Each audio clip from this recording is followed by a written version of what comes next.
Overcast skies in Green Bay, Wisconsin. A game time temperature of 63 degrees in Lambeau Field. Yet another sellout, as for the 68th time in the NFL, the Packers open a National Football League season. There is a threat of rain, and the wind could be a factor this afternoon. Hi, everybody. I'm Steve Zabriskie. Welcome to the NFL on CBS. Two teams today who really are trying to turn things around. Both the Rams and the Packers finished with losing records last year. Each finished third in their respective divisions of the NFC. And I guess if there's a story today, it's a tale of two offenses. And who better to talk about offense with than my partner, Terry Bradshaw. Terry, as far as the Packers are concerned, a new coach, a new system, but it is a proven system. It is a proven system. I'm excited, Steve, because Lenny Infante is one of the real imaginative minds offensively in the National Football League. He's head coach now at Green Bay. He had to come in here and find himself a quarterback. There were 6 quarterbacks vying for the starting job in Green Bay. He finally selected Randy Wright, and when asked why, he said, he gives us the best chance to win. He's also a smart kid. Well, on the other side of the ball, John Robinson, renowned for the running game both in college and in the NFL. But now they look to open things up offensively with some new people. Well, this is the second year that quarterback Jim Everett has been under Ernie Zampese's offensive scheme. They finally have 100% of their offense in. You're going to be excited today because there's 2 young rookie receivers for the Rams, a young man named Aaron Cox and another one named Willie Anderson, 2 fine young rookie receivers, very exciting. Everett said for the first time since he's been a Ram, the priority has been on passing, not running. It's going to be an exciting day. The Green Bay Packers have won the toss. They have elected to receive. Los Angeles will defend the north goal to our left. And number 1, Mike Lansford, the Los Angeles kicker, set to kick it off for the 1988 NFL season. Back deep to receive for the Packers. Number 23. Number 21, Brent Fullwood. And number 38, Norman Jefferson. And it's Jefferson who takes the ball right at the goal line. And he breaks 3. He's up at 25. Finally hauled down from behind at the 45-yard line, and the Packers with a great start to a new season under a new coach.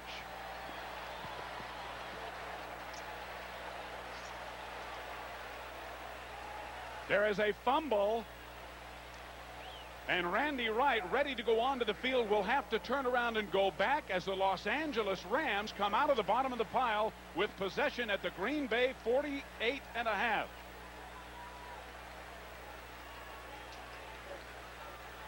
There's a strip coming over the top, as you can see right there.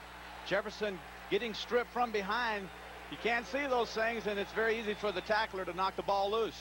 It looked like Fred Stokes, number 65, who made the catch, and here's Charles White with the first carry. And White picks up good first down yardage as it gets inside the 45. Jim Everett, of course, the Los Angeles quarterback. John Dorsey, number 99, on the stop. And for the Packers defensively, Sean Patterson, Jerry Boyarski, and Robert Brown up front. Anderson, Holland, Dorsey, and Harris active linebackers, with Lee Brown, Murphy, a veteran, and Stills in the secondary. It's second down, about 4 yards to go from the Green Bay 42, and Everett to throw for the first time. Under pressure, hauled down, and the sack by Robert Brown, number 93. 61, Jerry Boyarski, the nose guard out of Pitt, also getting in on the play. And it'll be 3rd and long. Brown, coming from the right of your screen, simply gets inside of Herb Pankey, the left tackle. I mean, that's just nothing fancy about that. Just inside moves straight up and right into Everett's face. Now it's 3rd down and about 13 yards to go. The ball at the Rams' own 49. A wing set in the backfield on 3rd and long. Callahan in motion as Everett looks to throw for the first down. Incomplete. Intended for the rookie Aaron Cox on the near sideline, and Mark Lee, in his 10th year out of Washington, had the coverage. The crowd loves it as the Rams will have to punt following the fumble they recovered at midfield. Again, it's 38 Norman Jefferson who drops back deep. And here's the story. Mark Camarillo signed just this week. Rich Camarillo, rather, signed just this week. Former New England Patriot punter.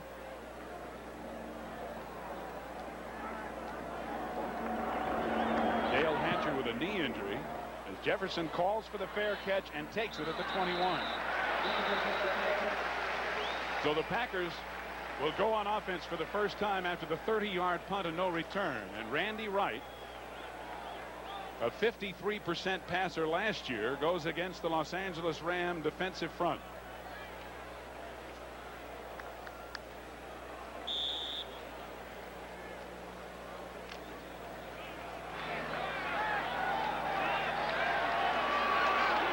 Had they not fumbled, the Packers would have had a first down near midfield, but now they start at their own 21. Brent Fullwood, the lone setback behind Wright in the backfield.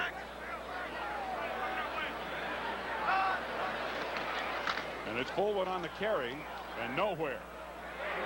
Maybe a gain of a yard. Mark Giroux, the veteran, number 59, and 98 Sean Miller, the rookie, make the tackle. Doug Reed, Alvin Wright, and the rookie Sean Miller up front for Los Angeles.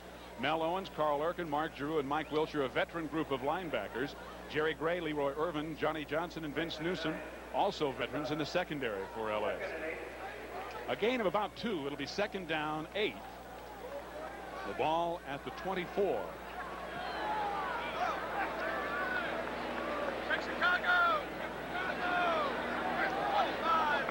Now Fullwood joined in the backfield by Kenneth Davis. And a long time at the line of scrimmage again. Right under pressure, dumps it off, incomplete over the middle. It was intended for tight end Ed West, number 86. Randy Wright working with this offensive unit for the Packers under new coach Lindy Infante. Not a whole lot of changes, but there are some youthful faces. Fullwood, Davis, and then Stanley and Sharp, two outstanding receivers. Sharp, the number 1 draft choice. Up front, Croston, Moran, Cannon, Novell, Euchre, and West. And that offensive line, not only somewhat thin, but some guys playing out of position. It's third down and 8. 5 defensive backs for LA, and Wright dropped in the backfield. The ball is loose. If they rule it a fumble, it appears as if the Rams have recovered. But apparently that is not the case. It will, however, bring up fourth down as Kevin Green, number 91, who had an outstanding preseason, made the hit. You can have great offenses and you can have all the beautiful pass plays, but it starts with an offensive line. And right now we're seeing both quarterbacks under heavy pressure from the defensive rush. Don Bracken to punt it away. As you see, last year averaging just about 41 yards a punt. Leroy Irvin back deep to receive as Bracken hits it from about the 2, and it was almost blocked. There'll be a penalty as a flag is down, and so is Bracken, and the ball is down at the Green Bay 40. There's the one-step rule, Steve, where the punter, once he gets that ball off, you have one step, you have to pull up. If you go in and hit the kicker now, it's a judgment by the umpires to whether or not you deliberately did it. In this case, a flag goes down. He says, yes, you roughed him. There's the flag. First down, Packers. Now, if it had been running into the kicker under the new rules this year, it would not be an automatic first down. Here's referee Dick Hantak, and we'll see which penalty. Running into the kicker, defense, number 37. It is a 5-yard penalty. Repeat the down. Fourth down. Ah, very good. Roughing the kicker would be an automatic first down and 15 yards. There's the Bracken getting the football off. Now we're going to see whether or not this is a roughing the kicker. And in the judgment of the referee, it is not. There's the hit. Down goes Bracken. James Washington, the man hitting him. Now Mickey Sutton is back to receive for Los Angeles, and he takes the fair catch at the 48-yard line of Green Bay. So turnovers and penalties abounding in the early going. No score, and Green Bay will be right back. John Robinson and the Rams trying to instill a new offensive approach, and it appears, Terry, that he's about got everything in there he's tried to get in. He likes his passing offense. One thing he's very concerned about, he said, I hope that we don't lose our ability to be physical because of the pass philosophy that Ernie Zampese's brought to the team. Again, the Rams start from the 48, and again it's Charles White, who picks up about 3 down to the 45 before Sean Patterson, number 96, makes the tackle. Los Angeles offensively under quarterback Jim Everett, starting for the second time. Buford McGee at fullback, and Charles White, last year's NFL rushing champ. And then the rookie Aaron Cox and the veteran Henry Ellard. Up front, Pankey, Newberry, Smith, Love, Jackie Slater, and Damone Johnson. A new look at tight end, but still a huge offensive line, as John Robinson likes to have. White has now carried twice for 8 yards, and the Rams have a second down and 7 at the Green Bay 45. Charles White again. Trying to get outside and run out of bounds by Mark Murphy. The veteran strong safety. You see that face guard Charles White wears. Once you get a finger in the eye, you might see more players going to that, Terry. Right. Well, he realizes also that Gaskin Green is on the bench and Bell is on the bench, and so he's protecting his eyes. One of the things it's really interesting so far, you notice that the motion by Holohan, the tight end, he's now an H-back, which is very unusual for the old I formation that the Rams liked so well when Dickerson was the I-back. White picked up a couple. Third down. Under pressure, Everett gets it off, and it's incomplete. Intended for Henry Ellard. Timothy Harris, number 97, and John Corker, number 53, were putting the pressure on Everett, so it'll be 4th down and 6. That was a very unusual defensive front by the Packers. There was not one defensive lineman on the field. It was an entire linebacker front, and no one on the Rams knew who to block. Everybody was confused. They got the play off, but no one knew who to block. Rich Camarillo to punt. Jefferson again back to receive, standing at his own 10. Plenty of time for Camarillo, and he gets off an end-over-end punt. Dropped by Jefferson. He falls on it, but the Rams recover.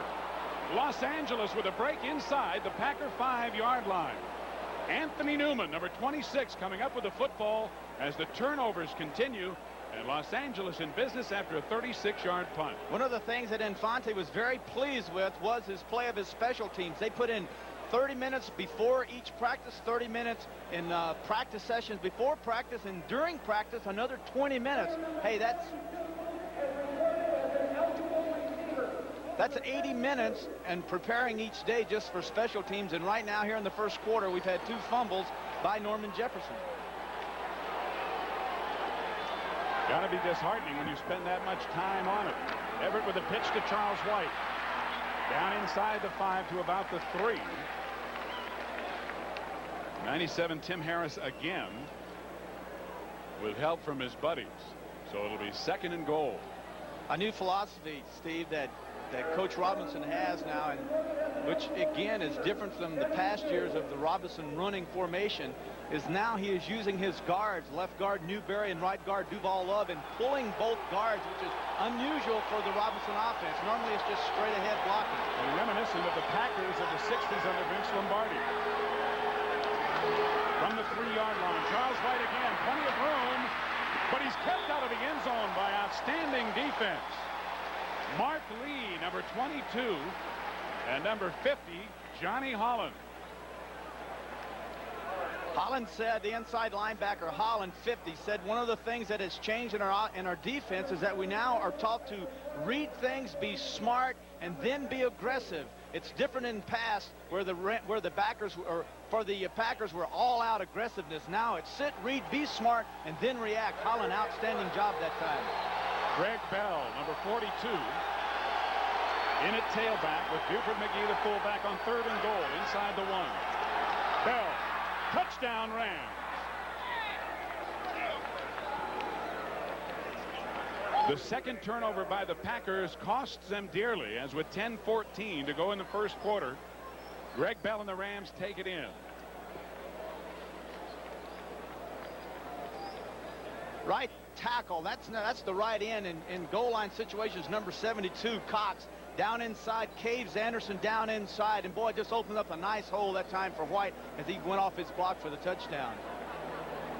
6-0 Los Angeles as Mike Lansford comes in out of Holohan's hold to attempt the extra point, and it is good. So the Rams take a 7-0 lead here in the first quarter at Green Bay, and will return to Lambeau Field in just a minute. Well, Bell, for once, he said, I'm happy to be playing football. And the thing I like about this offense is that it allows me the opportunity to catch a 5-yard pass and go 60 yards. So what he's saying is this offense has big play capabilities for running backs. And this guy is equally well at catching passes out of the backfield as he is running with it. He, too, had a fine preseason. So Mike Lansford will kick it off. And back deep to receive for the Green Bay Packers again, Jefferson and Fullwood.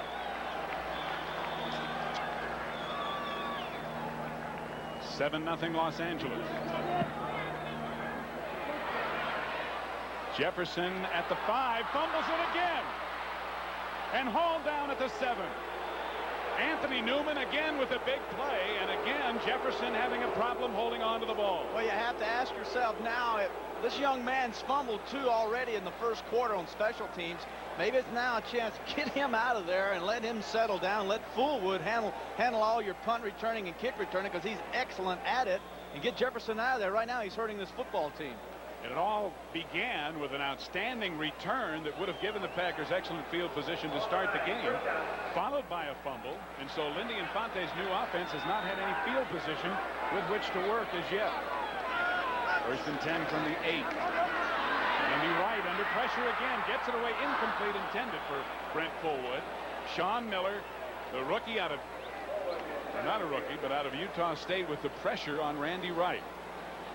Wright looking left. This is a system that Infante has put in. A lot of people say that this guy's very complicated, very confusing. They call him an offensive genius, and he hates that. He said this system is very simple to understand. Epps comes in. He's only been in camp 10 days, goes out and catches 5 passes for 102 yards in their first preseason game. He says it's a very easy system to understand. But difficult to operate when you're backed up against your own goalpost. 2nd down and 10. Incomplete, intended for Ed West, the tight end. Vince Newsom with the coverage. So it'll be 3rd and 10, still at the 8. That's an Eagle defense the Rams are using, putting 2 defensive linemen down, and then Mark Giroux, 59, comes up at nose tackle. And it's very confusing for the Packer offensive line. They right now are very confused, do not know who to block, not allowing Randy White enough time, Wright that is, to set up, read his coverage, and then deliver the ball to the open receiver. 4 defensive backs in for Los Angeles on 3rd and 10.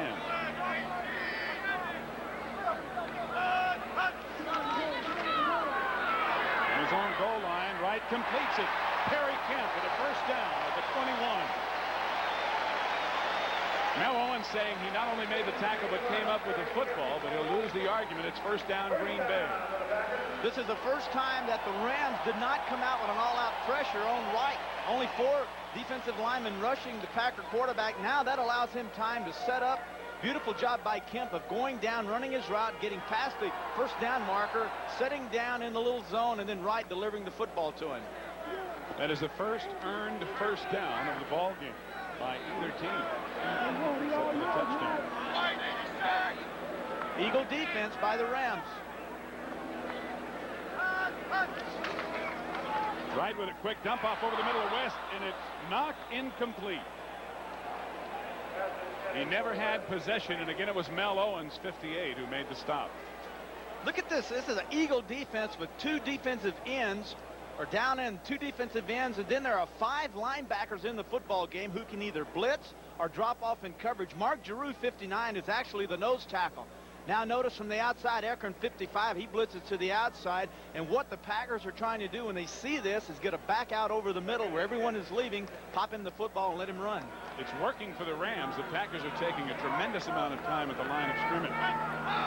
Eagle defense again. 2nd down and 10. Wright gets away from pressure, incomplete as he overthrows Walter Stanley, who was wide open, but there is a penalty flag down at the line of scrimmage. Pressure on Wright. Now, I said that's an Eagle, but that time it ended up being the Ram Hawk. Giroux gets down over the nose tackle, Steve, and then instead of blitzing... Defense, number 91, 5-yard penalty, repeat the down, 2nd down. Instead of blitzing this time, he dropped off into coverage, and so they call that their Hawk. Wright got pressure, forced his pass, and overthrew that time Stanley. It was Kevin Green, number 91, who was offside. So it is 2nd down and 5 as the penalty moves the ball to the Green Bay 27. Right, just 1 of 5.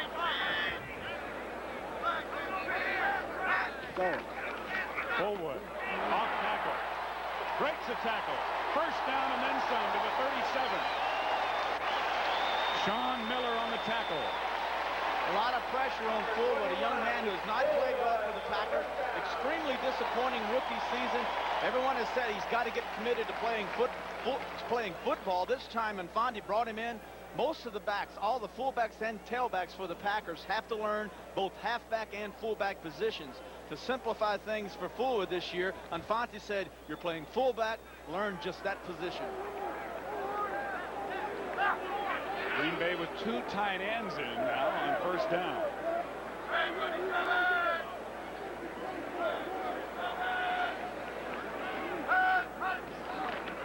Fullwood again. Has room. Johnny Johnson knocks him down, but not until he gets him up to the 45-yard line. And a big first down pickup. Walter Stanley, number 87, down, making a good block for Spring Fullwood. What we're seeing exclusively is the Eagle defense by the Rams. You cannot run up the middle. It's the old Bear defense. It's impossible to go up the middle. But what you like to do is sweeps, and that time the right guard Hallstrom and left guard Moran pull outside. Fullwood gets in their hip pocket and gets out and picks up 8 yards. So it's second down and 10, and Fullwood now has carried 3 times and gained 20 yards. Second and about 2.5 at the Packer 45. Fullwood again, and he's hit right in the backfield. Number 54, Mike Wilcher, the veteran out of North Carolina, got about the same moment as the ball did. Oh, thank you that I don't have to do that anymore. As I said before, the Eagle defense is something that you almost impossible to go up the middle. And that time the Packers tried to do it, but there's always a blitzer coming from somewhere. Wilcher 54 is really Richard Dent of the Bears. That's his position, and he'll crash every time. Boy, he just met Fullwood head on. Now the Packers with 4 wide receivers on 3rd and 5 after the loss of 3. Complete over the middle of Perry Kemp. First down.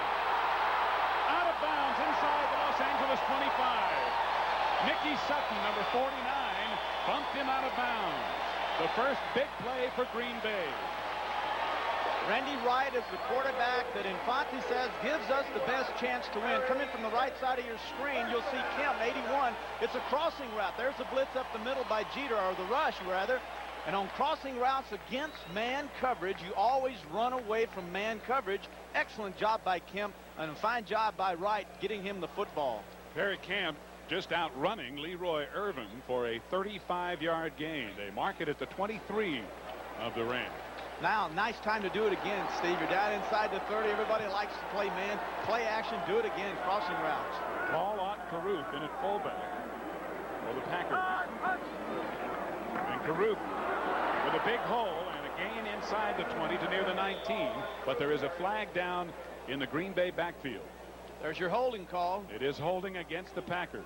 You know, I always liked, when I had a big play that got me in scoring territory, the first thing I always thought as a quarterback was, hey, these guys know that I'm going to be aggressive down here. I'm not going to play vanilla. I'm going to come out and I'm going to attack you again. Scare the heck out of them. Now, I may not complete it. Holding, offense, number 65, 10-yard penalty, repeat the down, first down.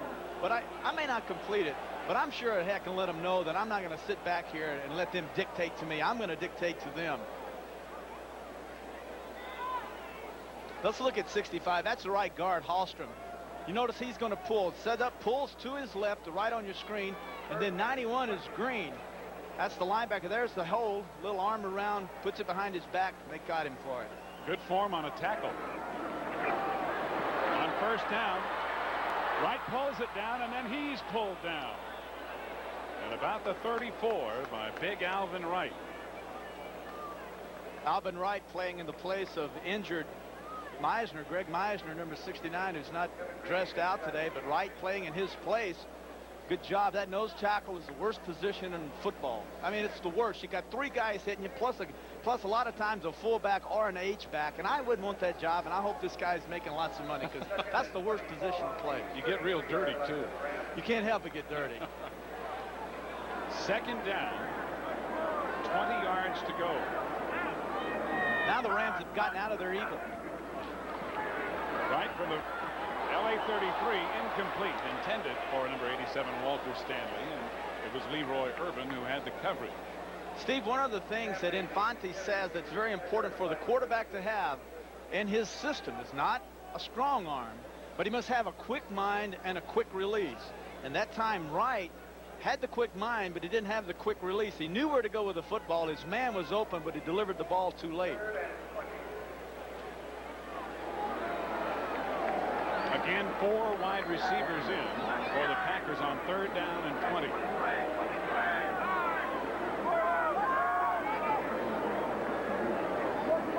Sterling Sharp in motion.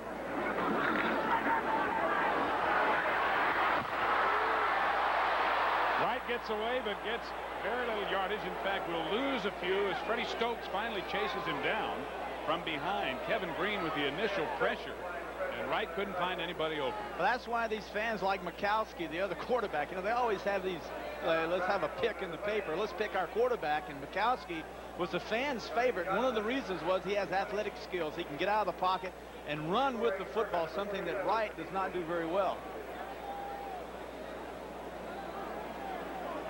Fan polls. Gee, don't you love them? Well, fans have a right to their opinion. The right. Ha-ha, there's the answer. Bracken's punt headed for the end zone, and they'll make it for the touchback. A 36-yard punt. 5 minutes and 10 seconds remain in the first quarter here in Green Bay. It's Los Angeles 7 and the Packers nothing. Rams lead it 7-0 with 5:10 remaining in the first quarter.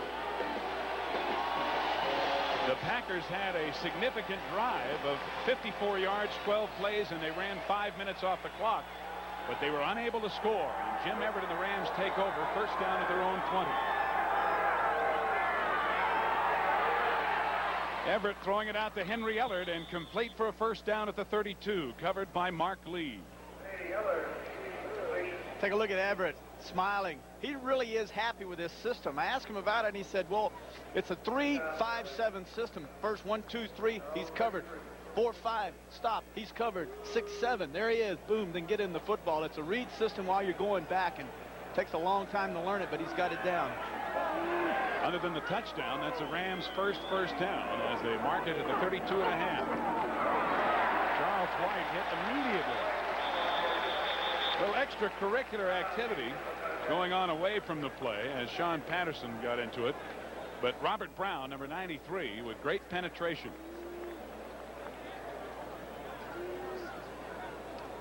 Not much has been generated offensively by L.A. And, of course, that Green Bay drive giving them 54 of those 66 yards, but the Rams have the lead. Well, we opened the telecast with the fact that we were talking about offense, but the storyline has been defense and turnovers. Look at this, 2 by Green Bay, 1 leading to a Rams score. Greg Bell now in the tailback as Everett fakes to him. And he completes the pass to the tight end, Damone Johnson, number 86. And Johnson. Play action. I love play action. I never was that good at it, but a big guy like Everett, who takes a while to get those long legs going, a little play action going one way, kind of holds the linebackers, allows him to get outside, and then he has all these options. One receiver, 2 receiver, and then the option to run, which I don't think he'll take. I think he'll throw it. But it's a good scheme, very well set up. Johnson out of bounds at the 40. Run out of bounds by Johnny Hall. So it is 3rd and 3.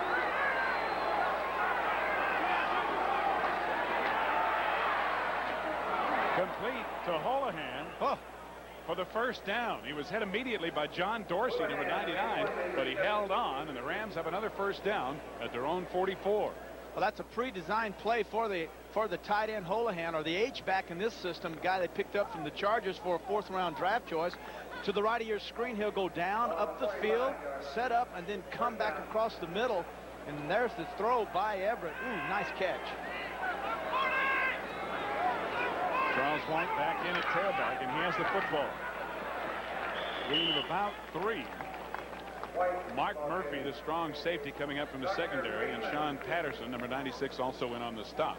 So it'll be 2nd down, about 7.5 to go.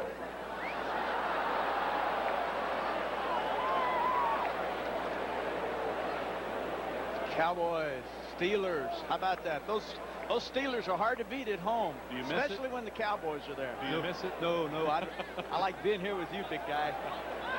I'm with you, so that's safe. I'll have to pay as many, you know, my income tax is low now.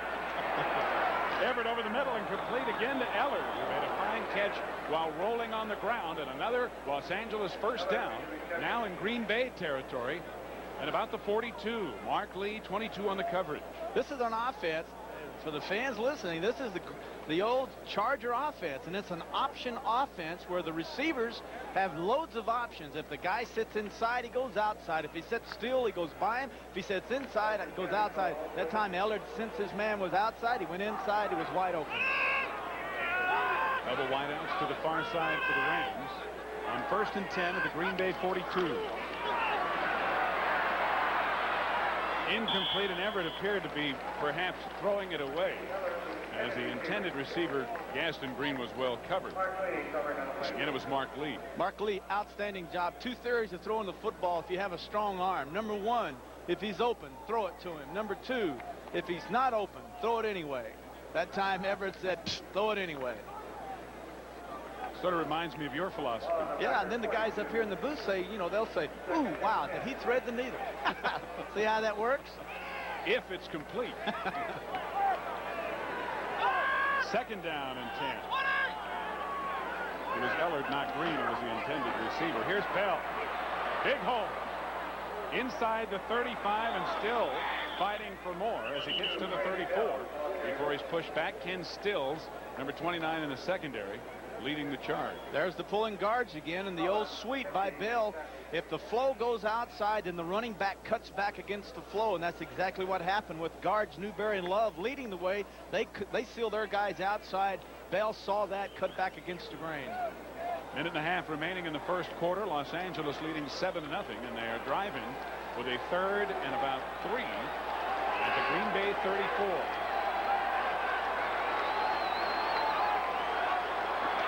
Robert Del Pino in for the first time, and Del Pino dropped for a loss at the 35. Mark Murphy, the strong safety, up from the secondary with a big hit. The worst place to run against the Packers in this situation is wide because of the quickness of their safeties and the support by their linebackers. I think it's impossible to go out wide on them. I think you either do play action or else run up the middle because they're so quick to the outside and their support catches up with you.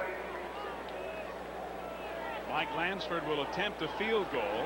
Pete Holohan will do the holding at the 43 or 42.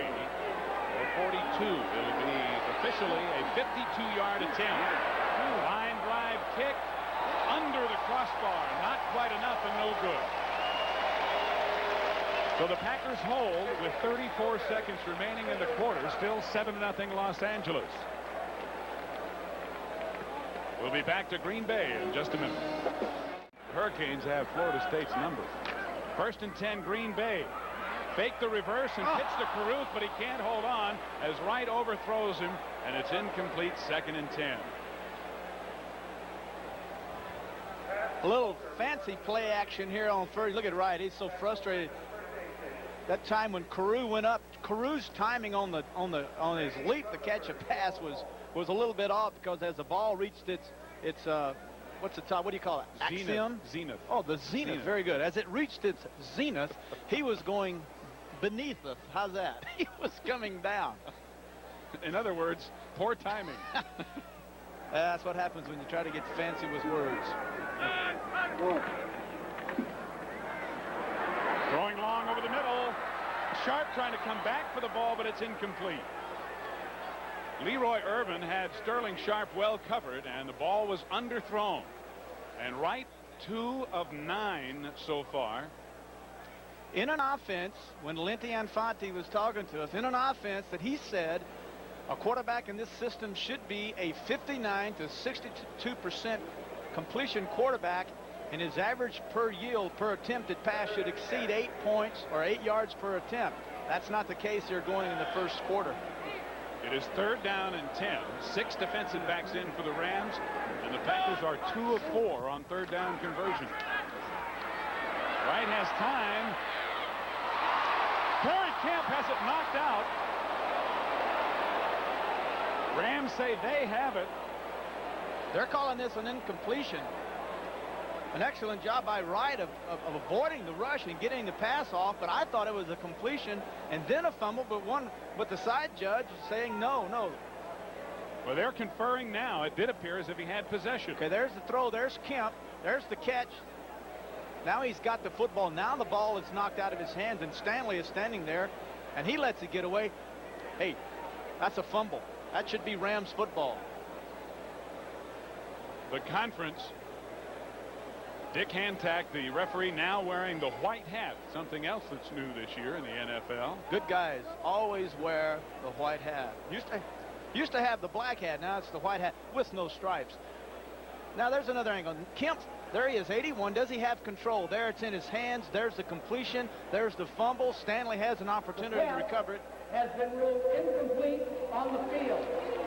Bad call. Well, they did not go to the replay official, Jack Fetty, who's the replay official today and was a line judge in the NFL for 23 years. They made the decision on the field. So the possession, one of the things that can be reviewed. By instant replay, the play has been ruled completed pass. Thank you. With a fumble recovered by Los Angeles, first down. Well, they did go to the replay finally, and they got it right in doing so, and that's the reason they have the replay. That's on a change of possession. This is the this is the exact time to do it. Now there's the throw to Kemp, 81. Kemp will juggle the football. Notice there he juggled it. Now he has possession. Now the hit. Now the fumble by Stanley, 87, and then the recover by Owens, 58. So turnovers continuing to plague the Packers as the Rams have a 1st and 10 at the Green Bay 44. They lead 7-0 with seconds remaining in the first quarter. Everett with a lot of time. Incomplete, intended for Pete Holohan, the H-back, but overthrown. Mark Murphy on the coverage. I think it'd be very accurate if we said right now that neither one of these offenses are at their maximum. I don't think either one of the quarterbacks are playing particularly well. And I credit that with defense. We came in talking about offense, but the thing that's been surprising is the Eagle defense by the Rams, and an all-out linebacker defense that's called the backer by the Packers. Backer by the Packers.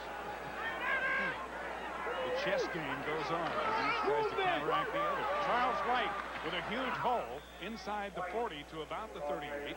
Dragged down by Ken Stills, number 29.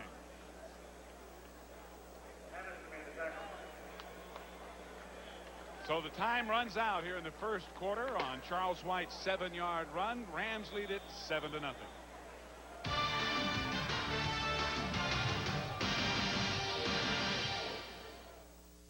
CBS Sports coverage of the National Football League is sponsored by Miller Brewing Company, sole sponsor of the U.S. Olympic Training Centers. Toyota, there's quality. Who could ask for anything more? And by Minwax Wood Finishes. Minwax makes wood beautiful.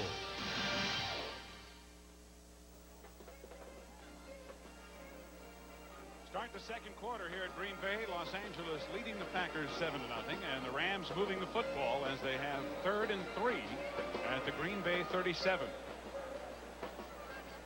We have seen a different offensive look from Los Angeles. It's not the ram it down your throat running game of John Robinson anymore, although it is a part of their offensive scheme. Jim Everett has been passing and has been throwing effectively, and he wants to again. He swings it out to Greg Bell. Bell covered by 3 Packers.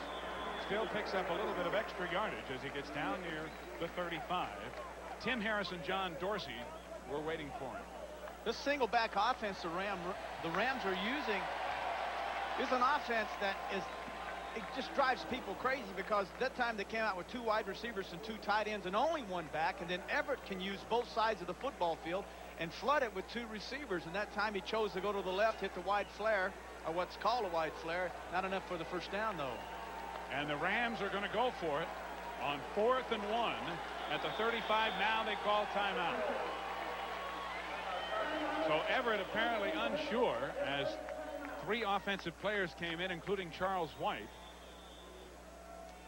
So discretionarily, he wants to talk it over, and wisely so. We'll be right back. Just barely into the second quarter. That's the story of the game, and primarily the top line. Green Bay with 3 turnovers, and the Rams in Green Bay territory again, leading by 7. 4th down and 1 at the Packer 35. spreading everyone out. There's always a chance here that Everett, the quarterback, could not have a play call, and they just tried to draw Green Bay offside.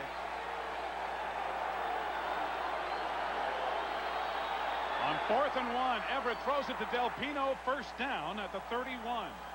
Mark Murphy, the strong safety, number 37, dragging him down. But the Rams gamble and make it.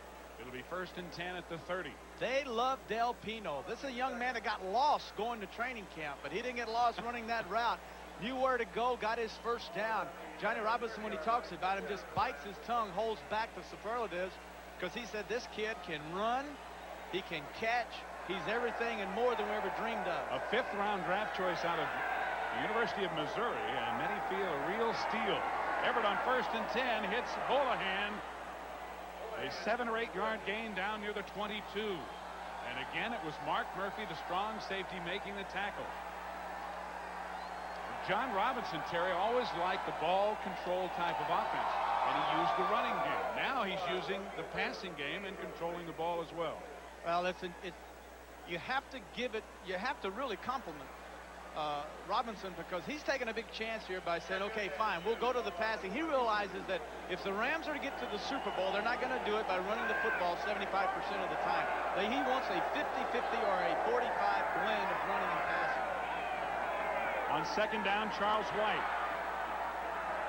near the first down marker as he gets to the 20 and possibly inside the 20. He appears to have the first down. Johnny Holland, number 50, and Mark Murphy again combined to make the stop. I want to go back and say it, because I may have left some people straight. That 45%, 55% ratio is 45 running, 55 passing, and it used to be 80-20, 80 running and 20 passing. So he's gone out and said, yes, if we're going to get there, we've got to have the balance, and we're going to do it with this offense. Greg Bell now in a running back as the Rams did get the first down just inside the 20. Knocked down by Murphy. Intended for Holohan, a little behind him, and a fine play by Mark Murphy as Tim Harris, number 97, about the only big pass rusher the Packers have, was putting on the pressure. Murphy, the strong safety, 37. The major difference in this camp, the Packer camp, and the ones of the past, was he said that it's more mental preparation, more concentration on behalf of our defense, especially our secondary. When Forrest Gregg was here, it was just taught, aggressive, aggressive, be aggressive. That time, he was Forrest Gregg. He was aggressive. Consequently, 2nd down and 10 from the 20. Blitz. Bell gets a block, turns the corner, and dives for some more yardage inside the 15.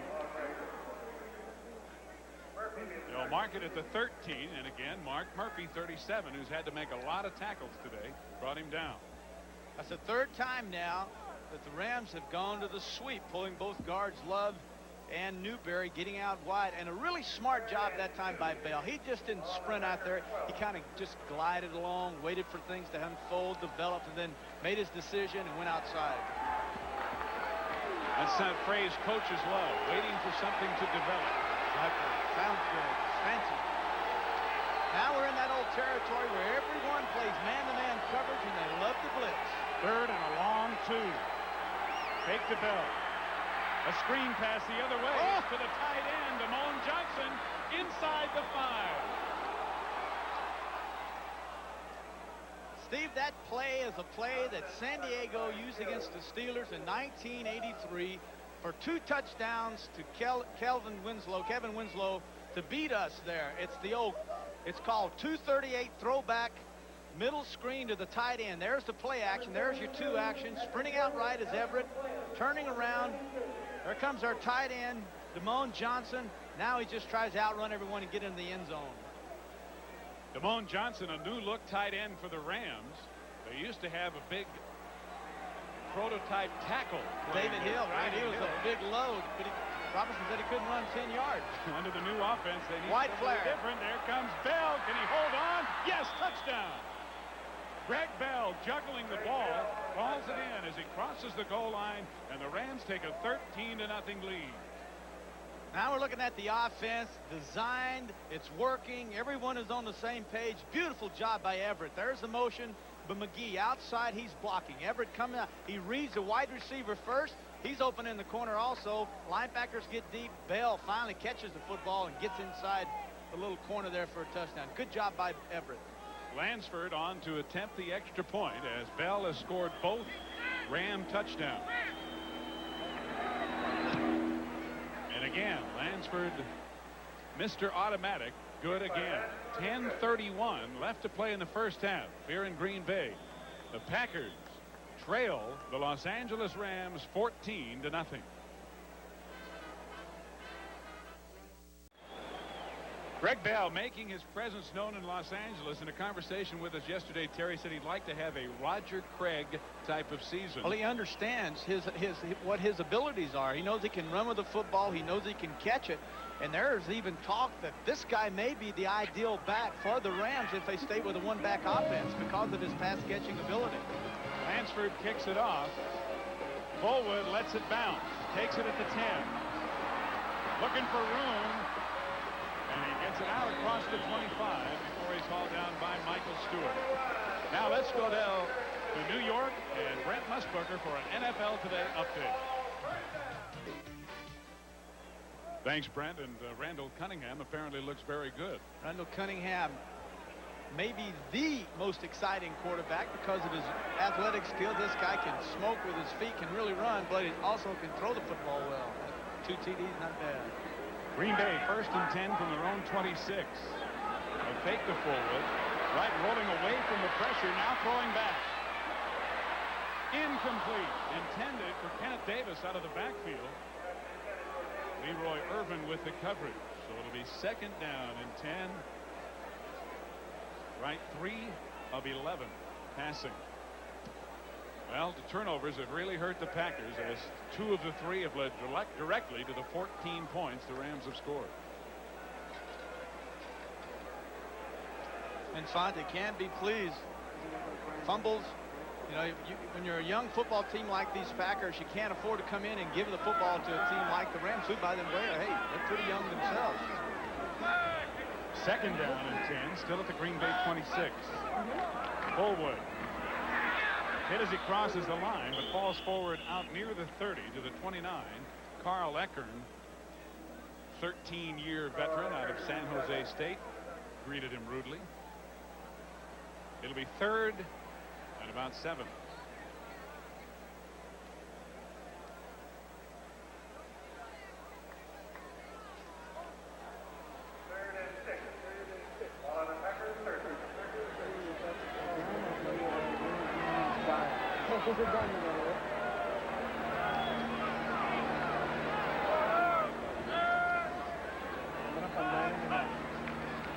Right again to throw.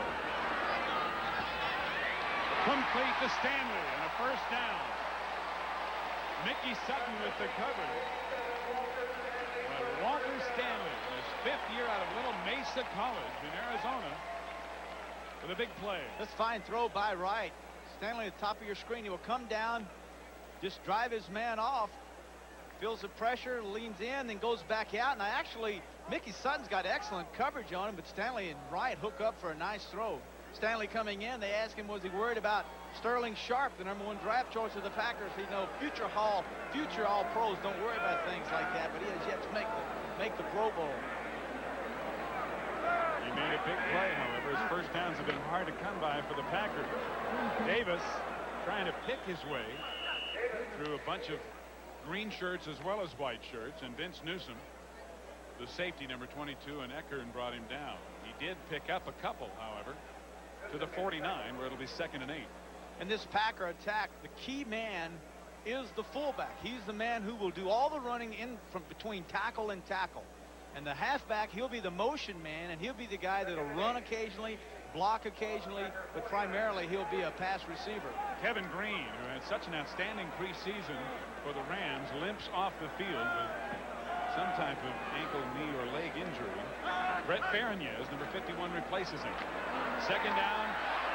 Wright going long, and Irvin intercepts it. A penalty flag goes down. And Irvin down at about the 29 after picking it off near the 10. But there is a flag down at the 15-yard line. right through this football to the outside, but there's a tremendous wind blowing back to the inside, and that wind brought the ball right back inside. Now, whether or not Irvin's going to be called for pass interference, I don't know. But I saw that wind bring that ball from the outside back inside and made it easier for Irvin to make the interception. There was contact, but it remains to be seen against whom the penalty will be called. Now, this year, they have changed the rules a little bit to lighten up on the pass interference and to give the defensive backs a little more freedom with incidental type of contact. Well, you're allowed now to do a little chicken fighting, but you can't impede the direction which the receiver is going. There is no flag on the play. Pass is not catchable. Interception by Los Angeles. First down. Now, this ball was thrown to the outside. You're going to see the route down inside. There's Stanley down inside, leans inside on Irvin. Now, they're stride for stride. The ball is to the outside. Now, watch the ball come back to the inside. There, and now Irvin turns around and says, holy cow, happy birthday, right in my hands. They ruled it not catchable, but Irvin certainly caught it.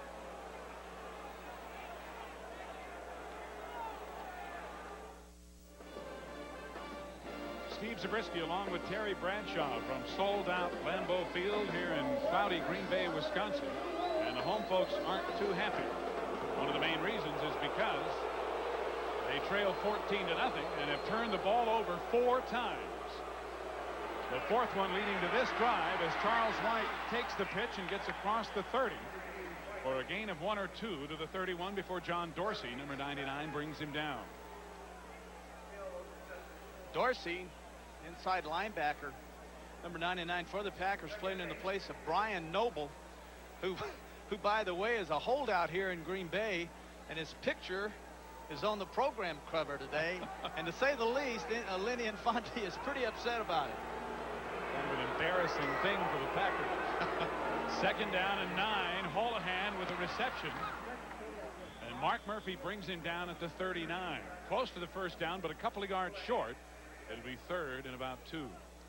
I love the way this Ram offense operates. If the corners play way off your wide receivers, and this time Holohan goes out wide, they have virtually no respect for his speed, so they back off and allowing the opportunity to run down 5 or 6 yards unmolested. Everett just turns around, sees it, and pops in with the football and picks up 9 yards.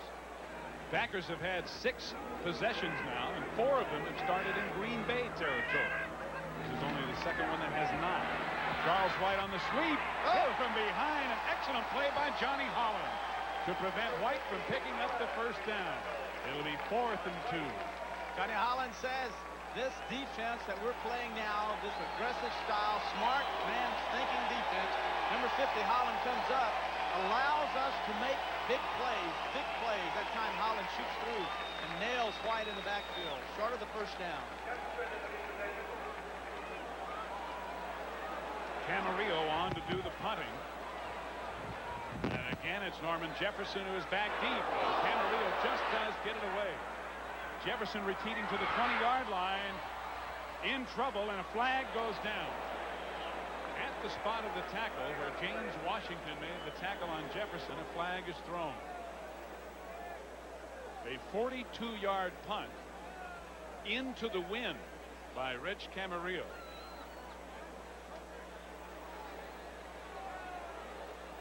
Illegal use of hands, the preliminary indication from referee Dick Hantel.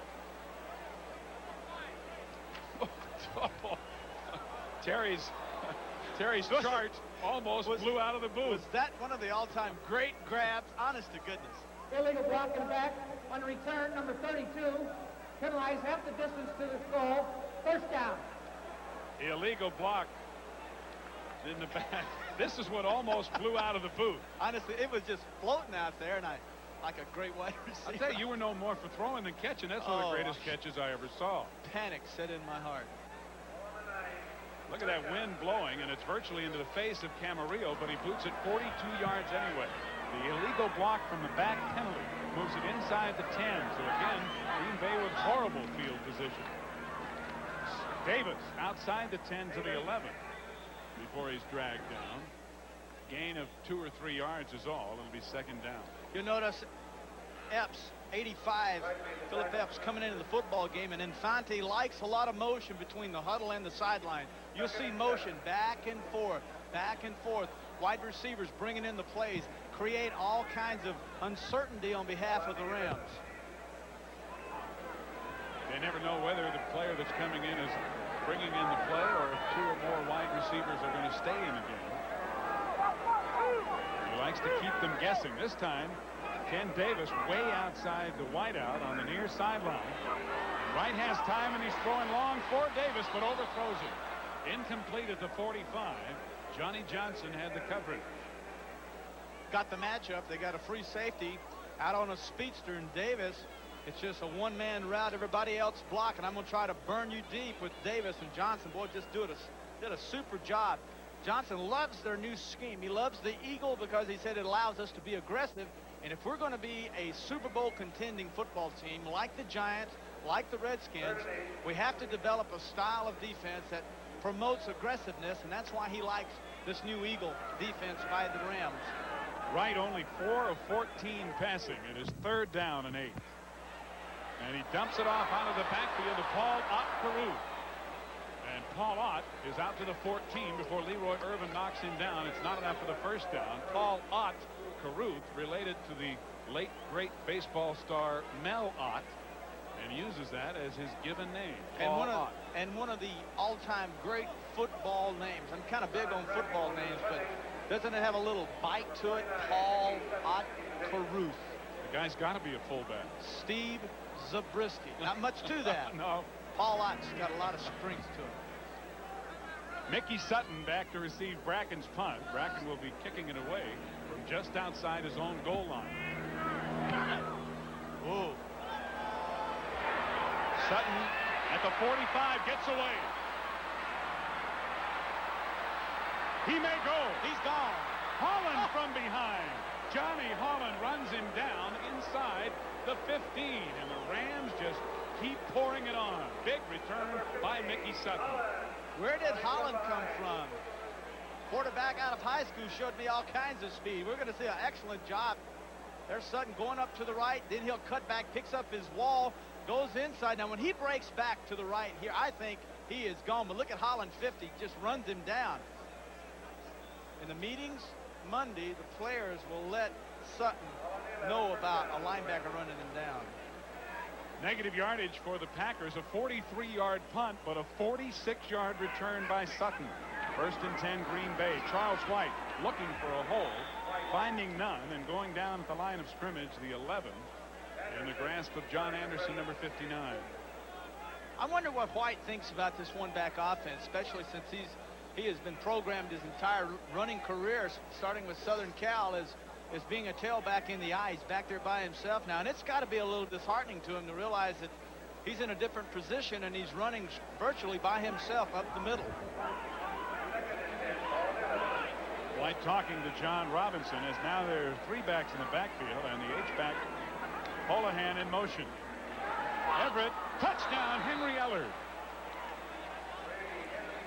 Veteran Dave Brown tried to take it away, but Henry Ellard cut right in front of him and scores. But there is a penalty flag thrown in the end zone about at the point. Defensive pass interference, number 32. Penalty is declined. Touchdown. And it was Dave Brown against whom it was called. 2 things happen on the goal line. You have to have a quarterback with a quick, strong arm. Number 2, you have to have receivers that get in between the safeties and the corners fast. And this time there's a little play action. There's a rapid fire by Everett and a quick little slant by Ellard. Takes a strong arm to complete that. So Mike Lansford, who's been busy, will attempt another extra point, and again he is perfect. 4 minutes and 6 seconds remaining in the first half, and the Rams take a 21-0 lead on this play. Lower left of your screen, 32 is Dave Brown coming to the Packers in a trade with Seattle. There's a quick slant by Ellard. Brown is behind him. Now it appears that this is Brown's fault, but actually Stills, the weak safety, was to come over and give him help. He didn't do so. He got there too late, allowed the strong arm Everett just enough seam to fire the football into Ellard. And Henry Ellard able to hold on to that football in spite of the contact that apparently happened right before the kick. Well, next week, right here on the NFL on CBS, here's what you'll be seeing. Either Tampa Bay taking on these same Green Bay Packers. It'll be the San Francisco 49ers and the New York Giants. Two teams favored to be in the hunt, or Chicago and Indianapolis. Be sure to check your local listings for the game in your area. The NFL on CBS next Sunday, right here on most of these same stations.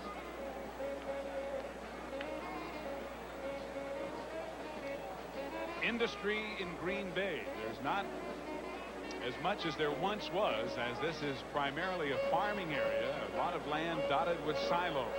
But some industry still remains at the mouth of the bay here in upper Wisconsin. And the rain has stayed away. It rained the last couple of days, but not so far today. Lansford with a squib kick down near the 30 of Green Bay. And number 90, Nate Hill, rookie defensive end out of Auburn, appeared to fall on the ball, but let's see. A little pushing and shoving. Fullwood and others having a disagreement. But the Packers retain possession, and they will begin this drive at their own 34. I wonder if it was a planned squib kick or whether or not it was just the Lansford slip, because I would want to kick it down the field and have an opportunity for Jefferson to fumble it again. Sometimes a guy just hits the top half of the ball, and that happens inadvertently. Fullwood, the lone setback, and again Davis split far to the right side. Sterling Sharp in motion. West, the tight end, on a screen, but no help. Dropped inside the 30. Jerry Gray coming up quickly to drop him for a loss, as they'll mark it at the 29. That's a screenplay designed for the tight end, but the problem they had was that the pass got out to the tight end before the blockers got there, and West grabbed the football and took off. He should have waited a second and let his blockers get out there, or the timing should have been set up where it would develop a little slower, allowing both guards and tackles to get out and block for him. He was out there by himself. And Lindy Infante has told us that timing is everything in the implementation of this offense. So far, it hasn't worked very well at all. Right with time, but nobody open. Now he gets it to Sharp. Sharp breaks the tackle and gets to the Los Angeles 40 before Vince Newsom hauls him down from behind. That's Walter Stanley, not Sharp, made the reception.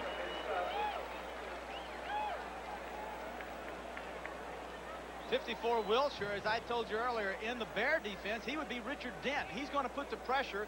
Cummings sheds his blocker, crossed on the left tackle. Now Wright feels the pressure by Wilshire, gets hit, and did an excellent job of touch passing right over the linebackers and got it into the hands of Stanley, who is very exciting once he gets the ball in his hands. Stanley with the biggest play of the day for Green Bay, and a 1st and 10 at the Los Angeles 40.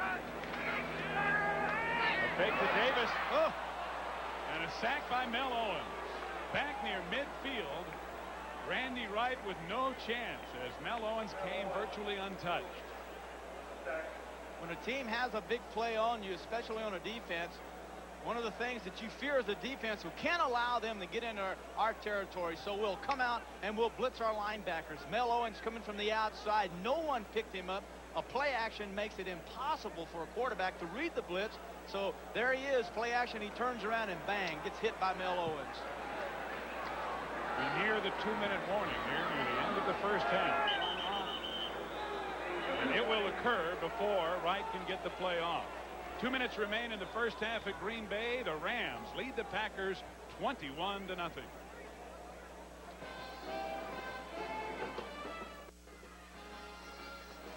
Final 2 minutes of the first half. It has been all Los Angeles so far, and one of the reasons is that Green Bay has turned the ball over to the Rams 4 times. Here's the drives, and you can see they started from their own 9 and had the best drive they'd had, an 11-play drive, but couldn't sustain it. And then the other 2, all 4 within their own territory, 2 of the 4 ending with turnovers. 2nd down and 20 yards to go after the sack of Wright. Ball at midfield.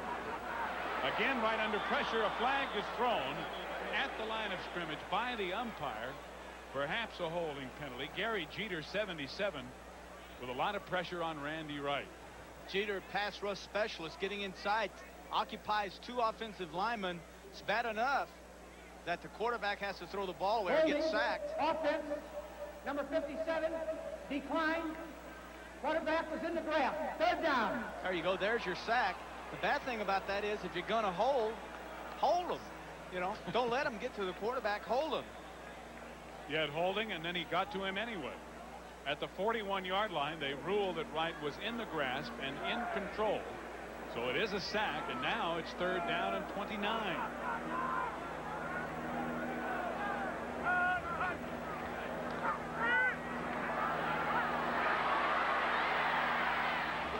Complete. And a fine catch by Perry Kemp, who was blasted immediately by Leroy Irvin. And Kemp has been one of the few bright spots for the Packers today. And in talking to the Infante, who is the offensive coordinator as well as quarterback coach for the Packers, the name Perry Kemp was never brought up as actually coming in here. He had the number 40. He just got his new number 81 as of yesterday. So we had no idea who the guy was.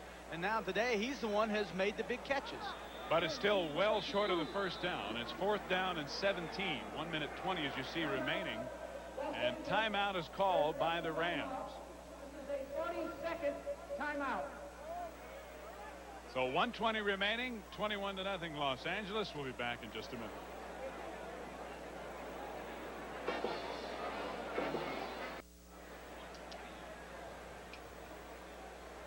Brackett on to punt with 1:20 remaining in the half on 4th down and 17. Mickey Sutton back deep to receive along with Leroy Irvin. Brackett gets it away with the help of the wind, hangs it high. Sutton called for the fair catch and then got away from it, and it'll roll dead near the 5 where it is touched, and a penalty flag is thrown back at the line of scrimmage. So they will bring it back. It is against Green Bay as Dick Handtrack makes the preliminary indication. Illegal man downfield. And here's the call. Illegal motion, offense, number 23, 5-yard penalty, repeat the down, 4th down. So you can't anyone move on these punts. 2 guys can go. The others have to wait till they hear the pop of the football. And it was Tiger Green, George Tiger Green, who downed the ball, who was called for the illegal motion. So it moves the ball back to the 47. Bracken will hit it again.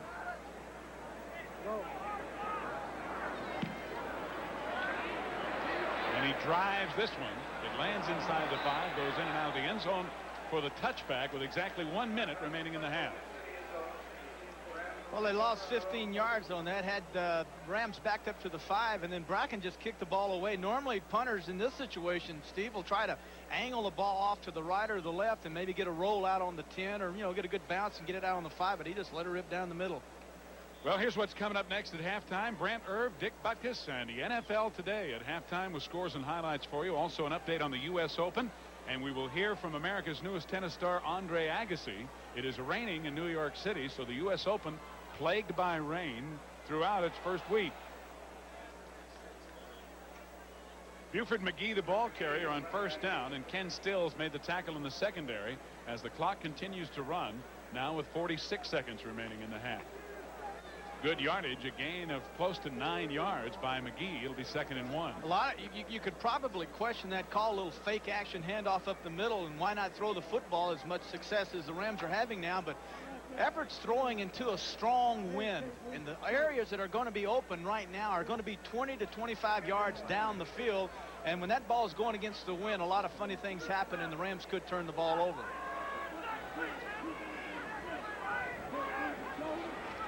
Bell, the ball carrier, on 2nd and 1, has the 1st down as he gets out near the 32 before he's shoved back. Jerry Boyarski doing the tackling, and again some extracurricular activity away from the ball. A little frustration on behalf of the Packers. Sean Patterson getting in there, taking a little shot. Now the fans are booing. This has not been a good opening half for the Packers of '88. Well, it may be a short honeymoon for Lindy Infante. The Rams lead it 21-0 at halftime.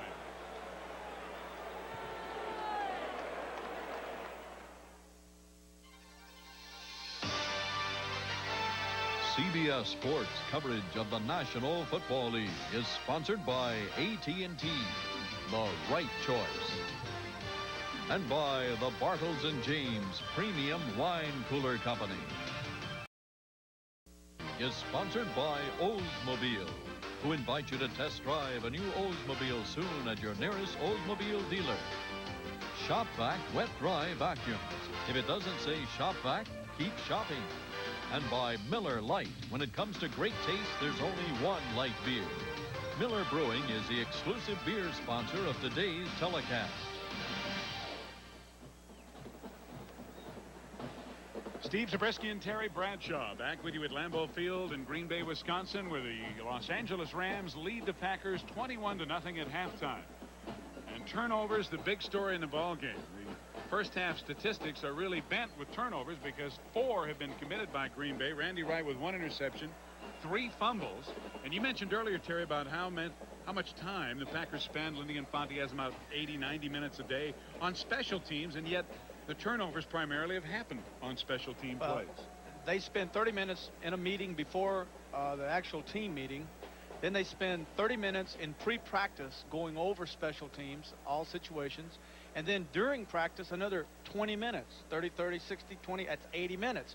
But one thing that you can block everybody in the world, Steve, but you have got to hold on to the football once you are hit. And that's been the story so far. Norman Jefferson has dropped 2 footballs. He's given them back, fumbled them after he's been hit. Good special teams, but you've got to hold on to the football. And 3 of the 4 turnovers have led directly to the 21 points that the Rams have scored.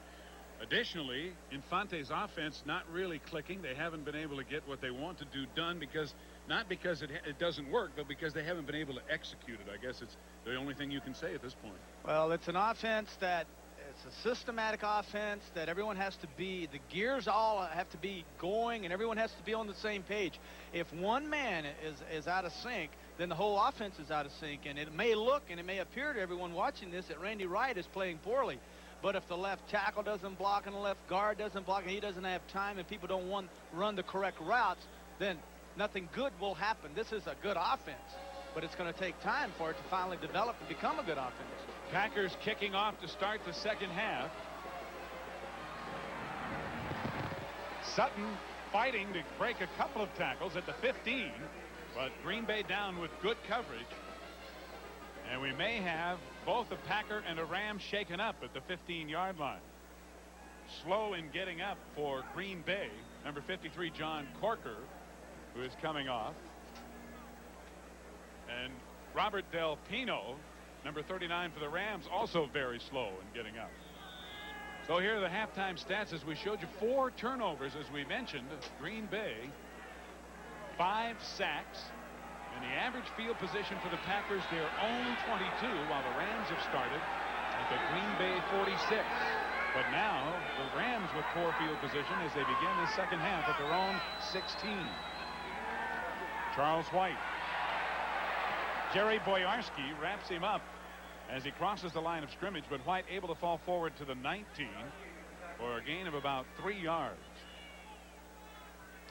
So it'll be second down and 7. But this wind blowing like it is, and right now Everett is taking his offense into the teeth of that wind. That wind's got to be going 15, 20 miles an hour. And ideally, when you have this situation with the weather, with the wind, it'd be nice to be able to run the football, and that's what the Rams start off doing here in the second half. Rams with their worst field position of the game. Almost intercepted, but incomplete as Ken Stills came up and nearly picked off Everett's pass. Had he done so, it probably would have led to 6. Well, if you're going to throw the football into the teeth of the wind, one of the things that's nice is you have a strong-armed quarterback and you throw short routes. There's an all-out blitz. Everett reads the blitz, comes across to his man, his wide receiver that is. That's his tight end, actually. And then still see it, breaks on the ball and lets it go through his hands. Tim Harris had good pressure on Everett. It is now 3rd down and 7. LA at their own 19. Everett getting away from pressure. Now he'll run. Slides at the 29. More than enough for the first down. They'll mark it at the 28. That was the first time that we have seen today where the Green Bay Packers, as you notice across the front and everyone moving around, those are all linebackers. They're not a defensive lineman on that football field. It's very confusing for the blockers. As you can see right in the center of the screen, there's a free linebacker. Now outside goes Steele. Actually, that's the nose That's the nose man coming inside. But that was Dorsey, a linebacker, who was lined up. That's right. As the nose man. So that's their backers defense. Charles White skipping and trying to pick up a yard or two is all, but Tim Harris, 97, had good penetration, and White wound up tripping right over it. They'll mark it a gain of 1. It'll be 2nd and 9. When we'll catch this backer defense again. 99 is Dorsey, a linebacker. It's an all-backer defense where there'll be 6 linebackers on the field and 5 defensive backs, and all that is to do is to confuse the blocking, because linemen look for defensive linemen to block. I've got him, you got him, but all of a sudden there are linebackers there. They don't know whom to block. They just say, I don't know what to do here. 2nd and 9 from the 29. Lots of time for Everett, and he completes it. Tripping out of bounds was Willie Anderson, who got both feet down. Flipper, they call him, and now it's ruled incomplete. So Anderson apparently did not get both feet inbounds. Just a deep sideline route. There's the right foot inbounds. Now does he touch with the left foot? Toe goes down inside the white line. It's a completion. Right foot down, left foot. He drags it. Did it touch the ground? I couldn't see it from there, but if it did, it's a completion. Looked like his toe did hit, and one of the officials signaled a catch. The other one said no, so it's 3rd and 9. Oh, let's look at it. Let's check it over. Time called, and while they call time, I think that's what's happening. Now let's look at it again. The right, you Please have to return the 30-second clock to 13 seconds. 13 seconds on the 30-second clock. Okay, there's Flipper Anderson making the catch. He gets the left foot down, it appears that he had made the completion. It was a good completion. It should have been enough for the first down. Everett up talking to him, to the umpire, said, look, the referee, is that in or out? He said, no, that's 30 seconds. We're going to return the 30-second clock. Well, what they have this year is 45 seconds maximum between plays. Once the ball is incomplete. After further review, play stands as called. Incomplete pass, 3rd down.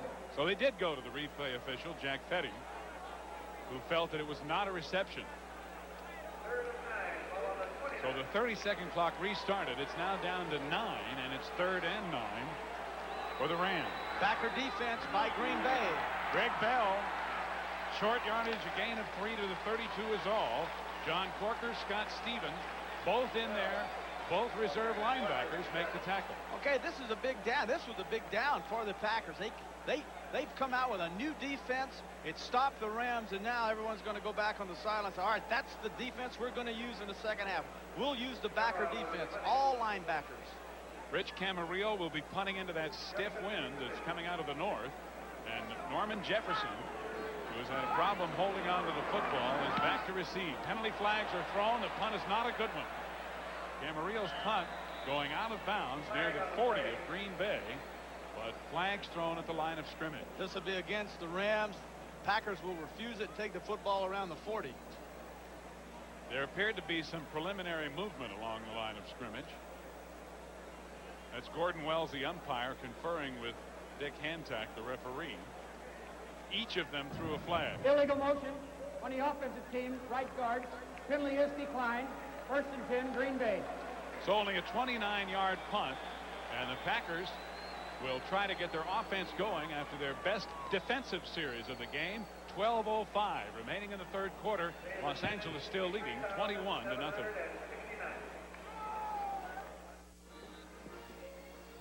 That's the story here, and coming up next, the U.S. Open. A full story on the year of upsets of the U.S. Open tennis. Play today has been rained out, incidentally.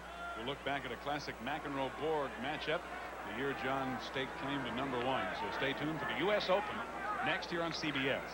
First down, Paul Otkeruth hit right in the backfield as he took the handoff at the 35-yard line by Mel Owens, who twice has blitzed, once got the quarterback, and now drops Caruth for a big loss. The Packers starting in their best field position of the day, but not starting any differently. Coming out with the run once again. We're seeing the linebackers coming from the outside, and not a guard nor a back is blocking the linebackers. The outside linebackers, Wilcher and Owens, are both free to do whatever they want to do, and they've been making tackles in the backfield. You just saw that score. San Francisco, New Orleans tied 17 all, third quarter. As we continue to keep you up to date. On second down, Caruth with a swing out of the backfield. Good move on the first man and gets across to the 41 before he's knocked down by Wilcher. Now that time Wright threw the football and held up Caruth. Caruth had a full head of steam, and that ball has to be let out and make him stretch out, catch the football, and he would have outrun the linebacker that time, Eckern, who had him man for man. Notice in the right ear screen, right back, now he'll float the ball. Notice the ball just flutters out there, and now Eckern, 55, had an opportunity to come back and slow up Caruth. Had Caruth been able to catch it in full stride, he would have picked up another, 5-6 yards. As it is, he gained 7, so it's 3rd and 8. Packers at their own 41. Pressure again from Green, but Wright gets it away long. Overthrows everybody, including safety Johnny Johnson. And the crowd very unhappy, as it was intended for Philip Epps, number 85, who just came back into the fold after holding out all of training camp. Epps signed this week, and he was about 30 yards short of where the ball landed. Well, that time Wright read Epps to go deep. Epps saw the pressure, had pressure close on him, and then a wide receiver, when he feels the pressure from a defensive back, will stop and come back to the quarterback. Wright didn't see it, Epps did, and Wright threw it away. Bracken on to punt, Mickey Sutton back to receive, and with the win, Bracken hangs it high. Sutton with a fair catch, and he takes it at about the 17. So the Rams, again, will have poor field position, but they have the football after the 41-yard punt by Bracken. 10:24 left to go in the third. You look at it, 16. That's Randy Wright, starting quarterback for Green Bay, and right behind him in the visor is Don Mikowski, the backup quarterback, who is the kind of the favorite here in Green Bay, as most backup quarterbacks are. Randy Wright's got to turn it around if he's going to hold on to his starting job. So far, not a very good day. First down as Everett dumps it out of the backfield to Greg Bell, and Bell gets across the 20. Ball down at about the 22 by John Dorsey and Robert Brown, number 93. When you're playing a quick defensive team, and the Packers are a quick defensive team, the thing you like to do is mix up your plays, your runs, and your passes. But when they start getting that pressure on you and you really feel the heat, now you come back, set up, and then do a little screen action, get the guards and tackles pulling, and get that 5 and 6 yards, because screens with these great backs that the Rams have can go 75 yards for a touchdown. Second down and 5. Bell looking for room and good second effort. But he'll be short of the first down as he gets to about the 24. Again, John Dorsey, this time helped out by Johnny Holland.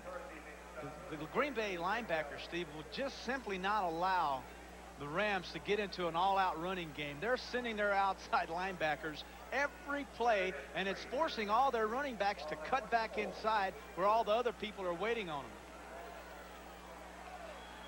Green Bay now puts the pass rushing front in on third down. And 3 yards to go.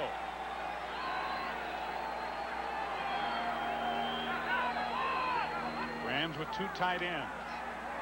Everett with lots of time. Runs out of time and room. And Sean Patterson, the rookie out of Arizona State, hammers Everett out of bounds. And Jim may be a little shaken up. There is a flag thrown in the backfield near the sideline.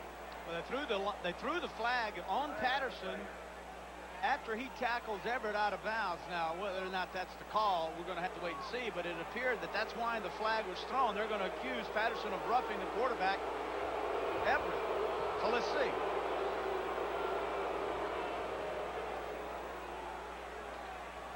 The ball is marked at the 18. It'll be fourth down and long.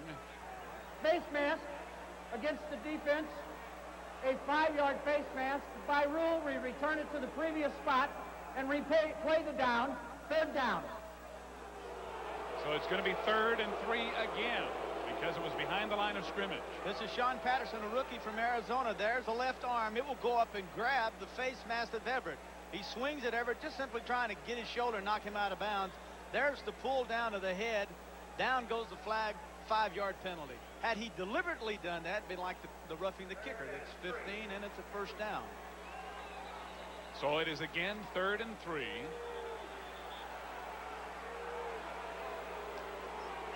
now a delay as the officials again confer, and I think again they're questioning the 30-second clock.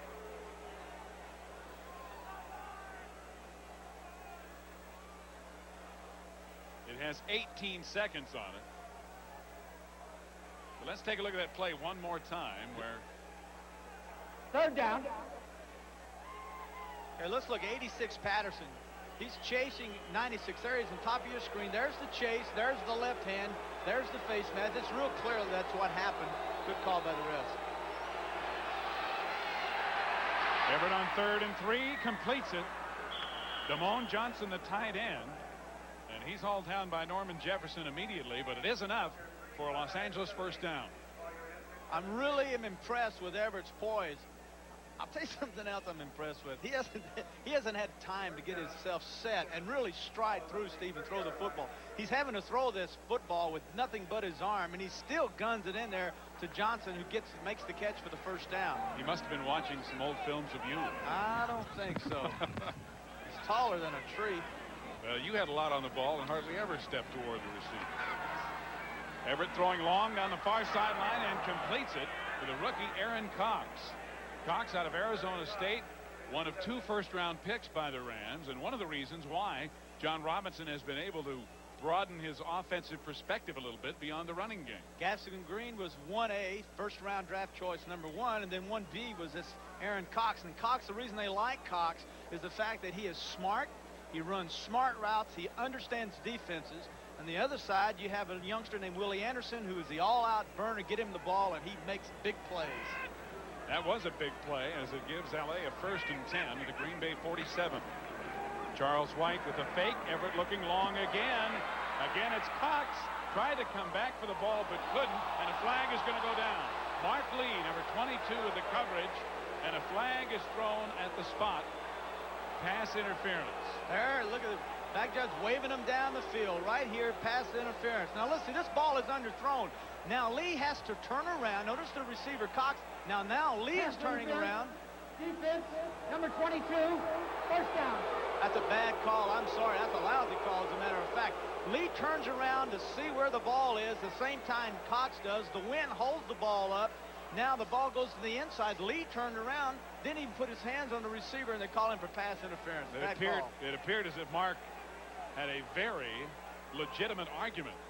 And that's one place where they will not use the replay, and where it really could come in handy if they would use it. No change of possession.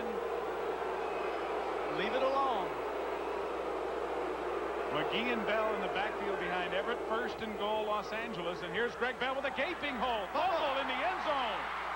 Green Bay picks it up as Mark Murphy recovers. Is it a fumble or is it a touchdown? They're signaling touchback. That's a fumble, Green Bay ball.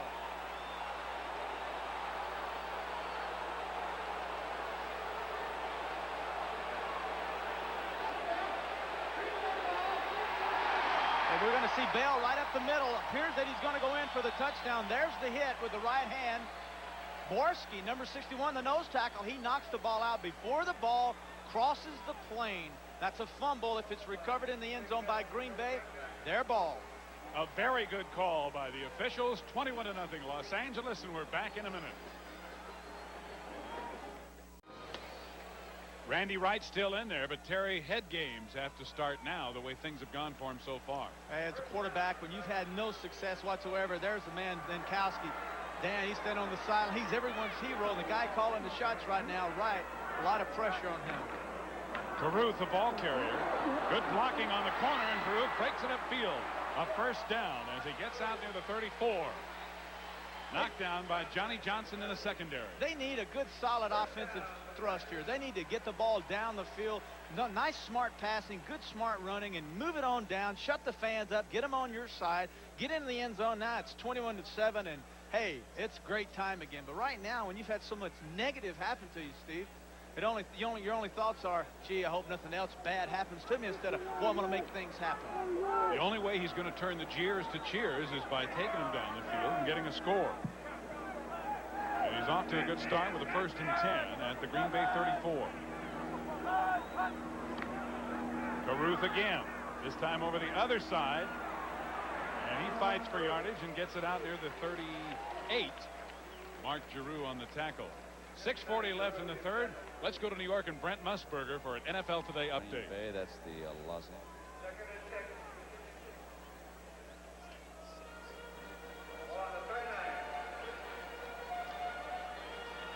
We'll have Brent and an NFL Today update later. 2nd down and 6 after Caruth gains 4. Green Bay has managed only 6 first downs. Los Angeles with 13.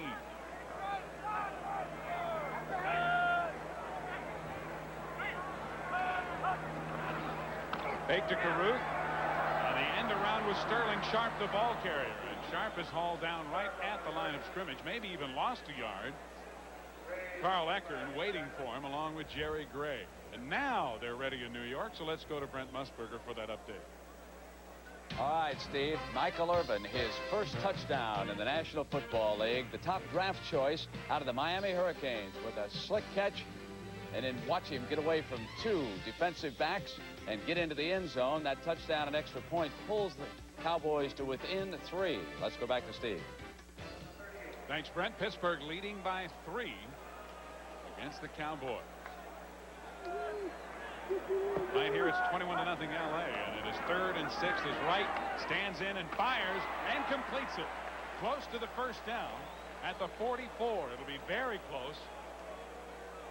Vince Newsom and Jerry Gray made the tackle. And they're going to call a timeout for amazement. Philip Epps, who, as we mentioned, just came in after holding out all through training camp, with the reception as the chains come on. That's a good job by Wright that time, of standing on the ground. He knew where he had to get the football, stood in there, knew the rush was coming, held his poise, and then fired the football in there. Whether or not he got the first down is important, but the main thing is he held his ground. Whoa. What do you do here? What do you do? 2 inches? Well, you know what the crowd wants them to do. They want them to go for it. 21, you're down 21. Hey, you got to. You had no choice. 5:02 left in the third, and that's what Lindy Infante is going to do, as he has sent Larry Mason and Brent Fullwood into the game at the running back positions. Green Bay has nothing to lose here and everything to gain, especially in front of the disgruntled home folks as they go for it on 4th and 1.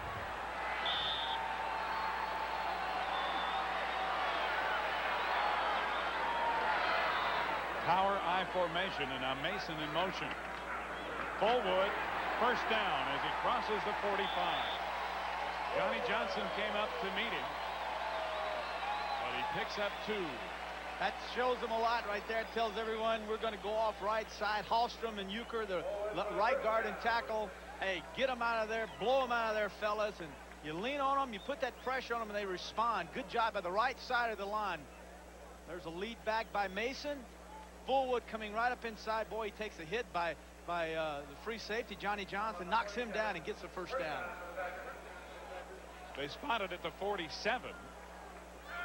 Where it is 1st and 10 Green Bay, as they are beginning to mount only their 2nd drive of any substance today. Caruth looking for a hole, making one, but only getting back to the line of scrimmage, maybe a gain of a half yard before he's stopped by Carl Eckern and Mel Owens.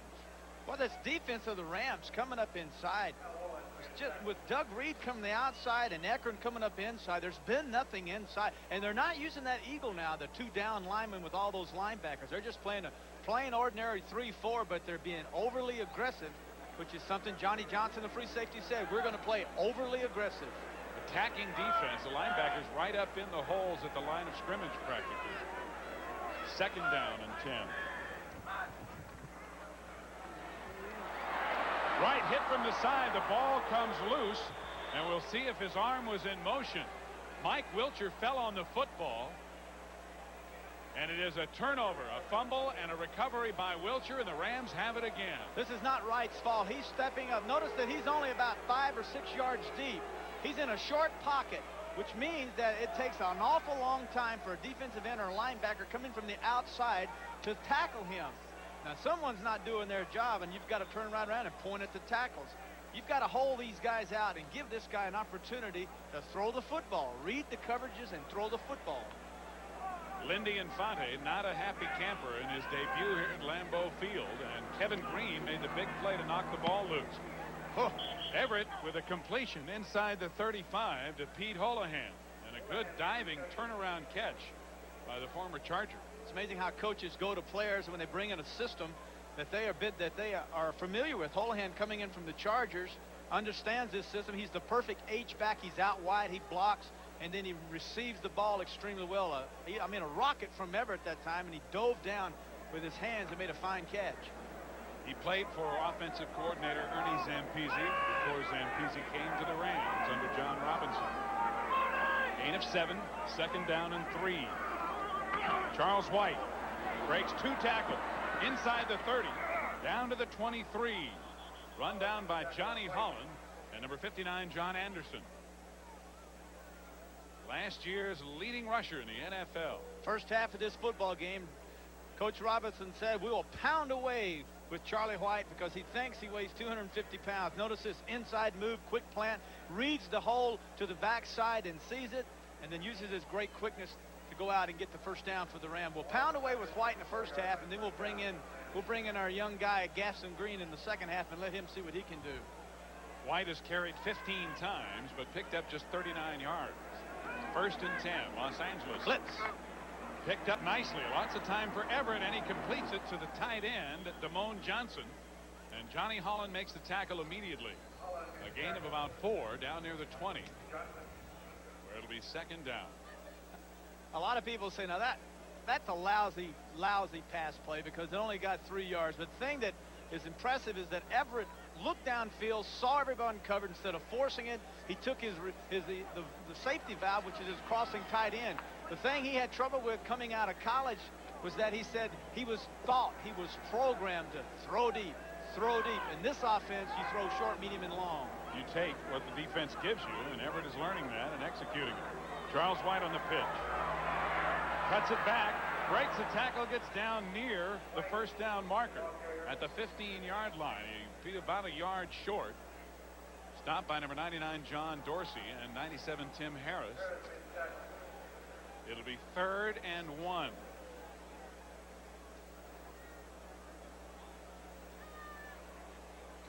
Charles, who was the comeback player of the year in a walk last year, and Sean Patterson, who has been bothered by a hamstring, is now well wrapped on the Green Bay sideline.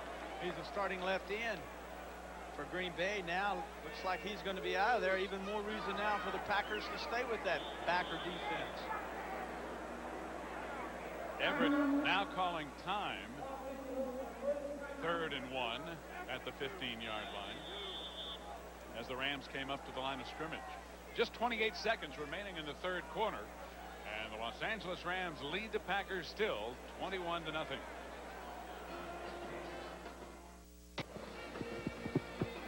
With the offensive frustration continuing for the Packers, Don Majkowski, the backup quarterback, now begins to loosen up on the Packers sideline. Whether or not it's preliminarily to coming into the game remains to be seen, but it's the first indication that there might be some thinking on the part of Lindy Infante to make a change.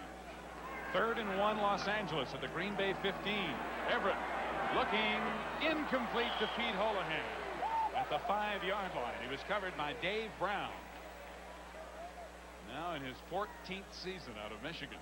So it'll be 4th and 1, and the field goal unit comes on for Los Angeles. Now, David Brown, 32, was the guy that the Steelers drafted right out of college. He was our #1 draft choice out of University of Michigan. We had him, and then the Seattle Seahawks came into the league, and we could only protect so many players, so he was picked up in the expansion draft, and we lose the #1 draft choice to Seattle.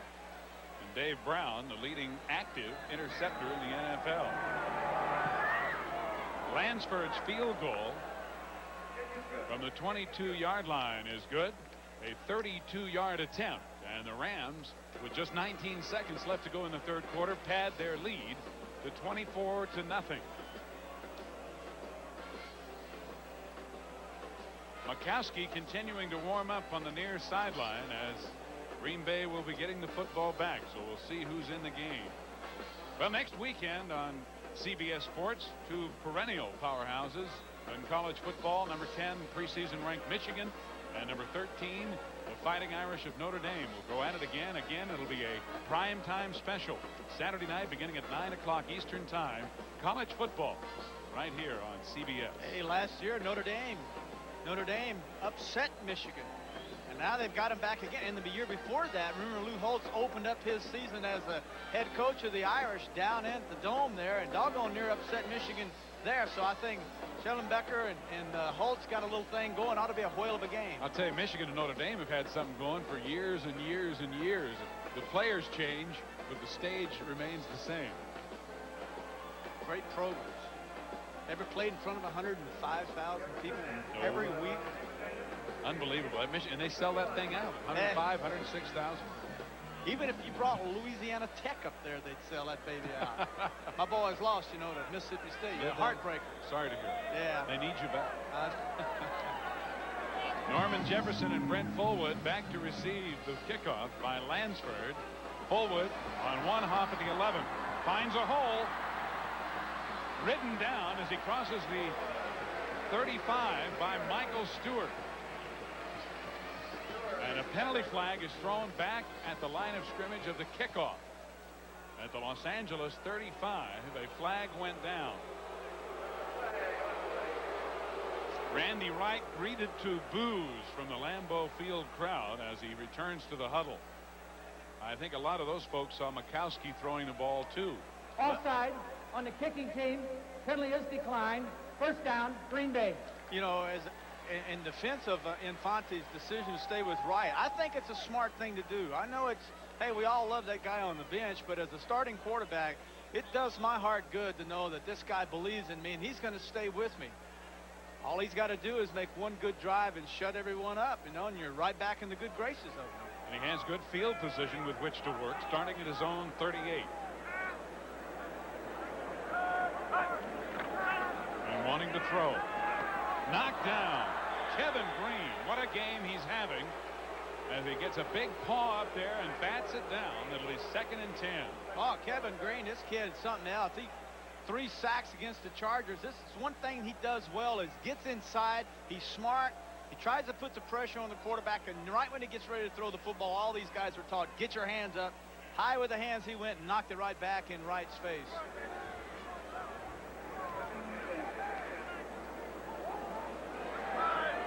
Still at the Green Bay 38. We got the old Eagle in there now, Steve. Los Angeles with their Eagle defense.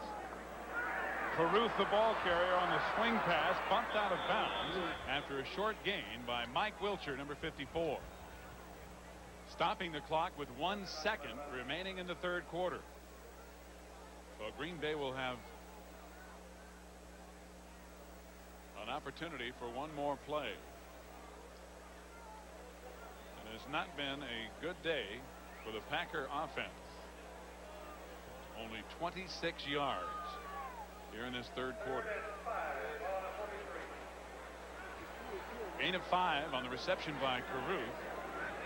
It will be 3rd and 5. Green Bay at the 43. Wright with another quick pass, intercepted. Picked off. Jerry Gray will score on the last play of the 3rd quarter as Randy Wright threw behind the intended receiver Sharp, and Jerry Gray returns it for a Los Angeles touchdown. Hey, this is just a poorly thrown ball. He feels the pressure from the safety coming inside. The wind gets the football. Just a poorly thrown football right into the hands of Jerry Gray all the way for a touchdown. Hey, when it rains, it pours. What are you going to do? Nothing. Just go sit down. The sun comes up tomorrow. A 47-yard interception return to make it 30-0. And Lansford back out there once again to attempt the extra point as Wright and Infante continue to talk about it. Now, this guy's shot. His confidence is shot. I mean, you can stay with him now, but he's a young kid.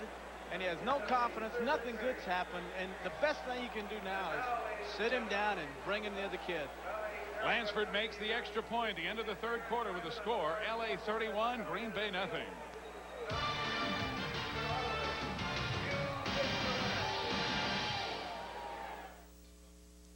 Membership has its privileges. And by Castrol, the motor oil engineered for today's smaller cars. 6 Green Bay turnovers. And the Rams lead 31-0 as we start the fourth quarter. An inauspicious debut for new head coach Lindy Infante, as the offense that has worked so well for him in the past has not worked under Randy Wright. And now Dan Mikowski is ready to come into the ballgame as the Packers are going to get the football back. Dan, I can Mikowski. I can do it. Hey, this is a lousy debut, 31-0, but let's go back a few years, and I'll name one head coach who won his first game and then lost 13 in a row, and his name was Chuck Noll, and now he's one of the best that ever coached in the National Football League. And Fonte's system is a system that's going to take time, but it's like he told us yesterday, Steve. Hey, you got to have players. You know, that's right. Not that he was inferring that he didn't have players, but hey, you got to have people that can do it. Players and patience. Norman Jefferson takes it 3 yards deep, and he's going to bring it out to the 20. To the 30, to the 40, fumbles the football. They say he is down, and Green Bay will retain possession. Lansford, the kicker, and James Washington, number 37, finally made the hit, and listen to the cheers as Mikowski comes into the game.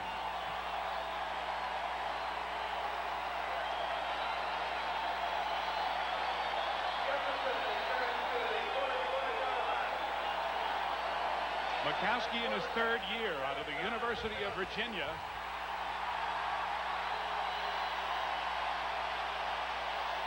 And he'll have pretty good field position with which to work after the excellent return by Norman Jefferson. I want to make a point. Notice the socks. Notice how high they are. Look at this. This guy has got a style, a flamboyancy about him. He believes he can do it.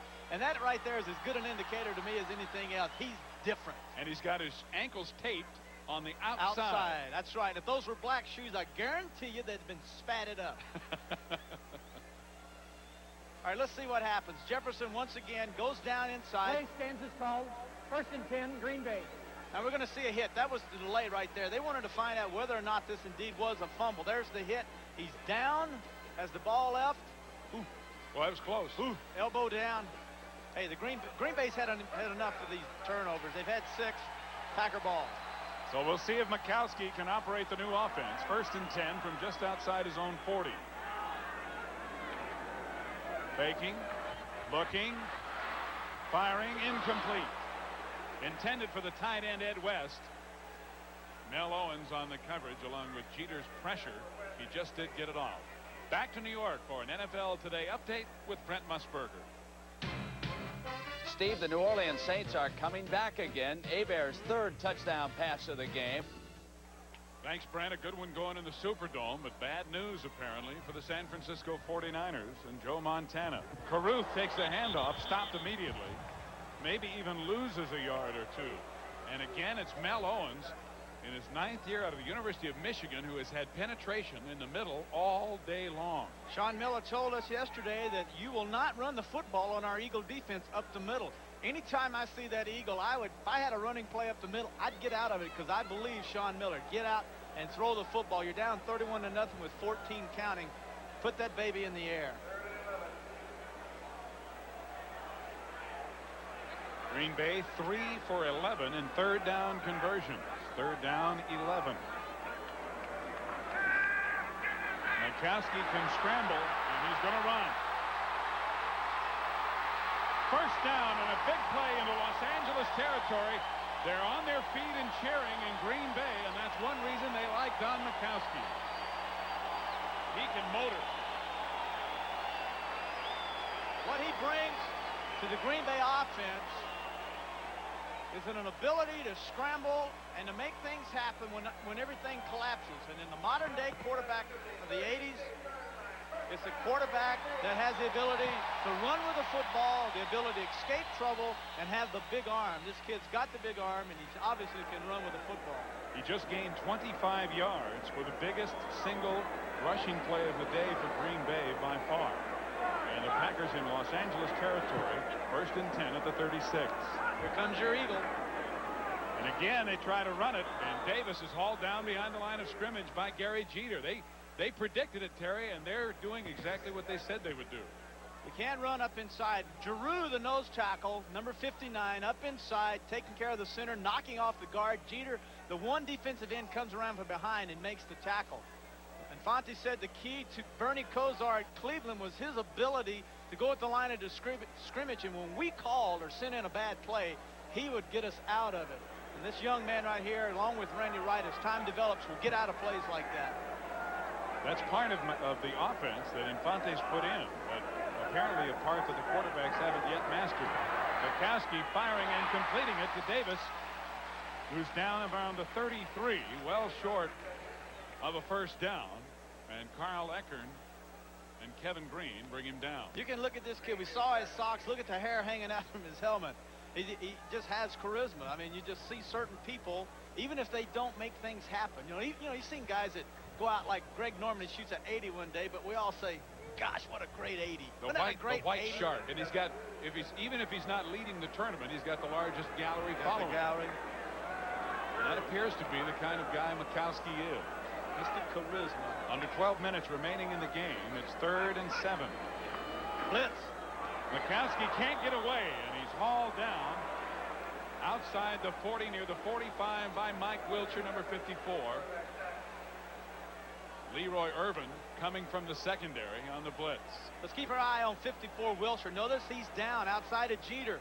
Now the safety comes from the inside, and now Wilcher goes to the outside, and Bukowski runs right into him. Nothing he can do, no place to go. 4th down, 18 yards to go. Bracken on to punt. 7th sack by the Los Angeles Rams on a Green Bay quarterback. Leroy Irvin and Johnny Johnson back to receive the punt. Bracken trying to hit it short, lands it inside the 10, and Irvin picks it up. Dropped immediately around the 8-yard line. Chuck Cecil, rookie strong safety out of Arizona, made the tackle. So the Rams not enjoying good field position, but still leading 31-0 here in the 4th quarter. Our game summary shows that Jim Everett has had a high completion ratio, a couple of touchdowns, 129 yards with those 16 completions, and 24 points of the Rams' 31 total have come on turnovers. There have been 7 quarterback sacks. There have been 6 turnovers committed by Green Bay. And that's really the story of the game, Terry. The Packers have not been able to do what they want to do, and what I would think Infante has to believe they will eventually do. Well, I don't think you can panic here. It's turnovers. That's the name of the game. Hey, I don't care what kind of offense you're running. If you give a team that many opportunities to score in the National Football League, they're going to do it, and the Rams have capitalized and put the points on the board, and consequently they've made it hard on the Packers to make a comeback. Rams now with poor field position, deep in their own territory from the 8-yard line. Robert Del Pino, the ball carrier. Gaston Green also in the backfield along with Del Pino, carrying the football, and he gets a couple just across, or just to the 10-yard line. Call it a gain of 1. It'll be 2nd and 9. This Gaston Green guy, their #1 draft choice out of UCLA, they're bringing in. Robinson knows how to coach running backs better than anybody. I believe that. He's got the record to prove it, and he's bringing this kid along slowly. Doesn't want him to lose his confidence, just want to pick the spots to use him. One of the 2 first-round picks, and he has blazing speed. Everett to pass over the middle, incomplete, intended for Henry Ellard, who was breaking down the middle, and Mark Lee, number 22, had the coverage but went down.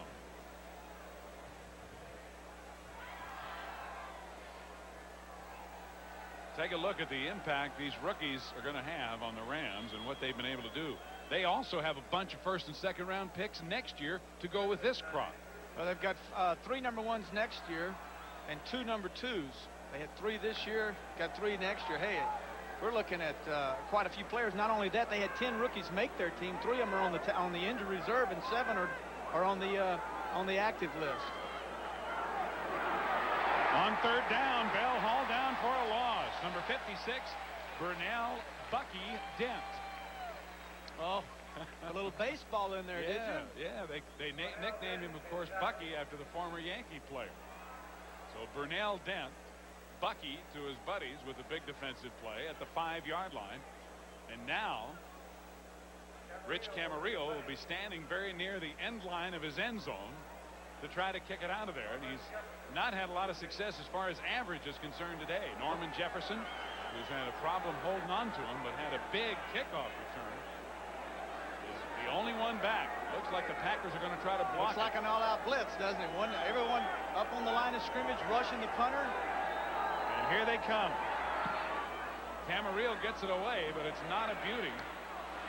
Taken around the 48-yard line, and Jefferson back around the 41 before he's knocked out of bounds. The Packers will again enjoy their best field position with the help of a strong wind. A 45-yard punt by Camarillo. 9:32 left to play in the ball game, and Green Bay down by 31.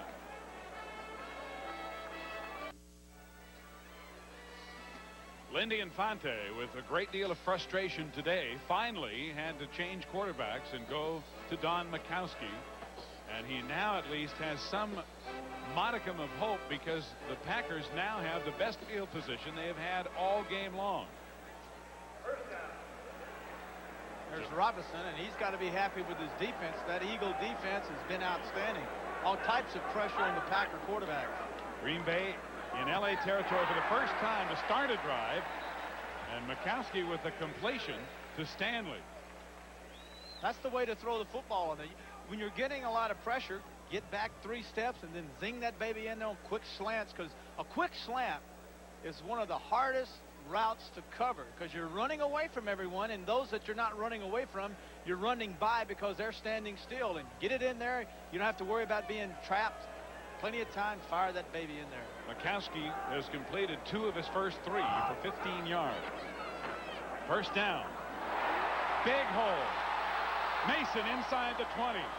The ball came loose, but it's ruled down as Johnny Johnson makes the tackle at around the 17. First carry for Larry Mason out of Little Troy State in Alabama. Yeah, Mason's like Holohan with the Rams. Holohan came over because Ernie Zampese coached him at San Diego. He knew the H-back position, which they're now using with the Rams. And Mason came to the Packers. He played for Infante when he was head coach at Jacksonville of the old world, or the USFL, so he knows this system well. And it certainly clicked on the first time they tried to use it. Another first down. 2 consecutive first downs for Green Bay. At the 17 of the Rams. Majkowski faking. Getting away. Firing it. Incomplete. In and out of the hands of Sterling Sharp, who was standing just across the goal line. Jerry Gray had the coverage, but the touchdown goes away by fingertips. Watch this. Beautiful throw by Majkowski on the run. Number 1 guy. Hey, I'm sorry, but man, when it's 31-0, you got to make those catches. And that's a perfectly thrown ball, and a great effort by Majkowski to get the ball to Sharp. You got to make them. You can already see, as you look at the score by quarters, a little difference between Wright and Majkowski. And the Majkowski, when he does get the pressure, seems to stay more cool, calm, and collected as he gets away from it. He can run. Boy, oh boy, when you're getting a lot of heat, it's nice to run. Here comes your blitz. He gets it away into the end zone. Touchdown! Ed West, the tight end, with the first Green Bay score.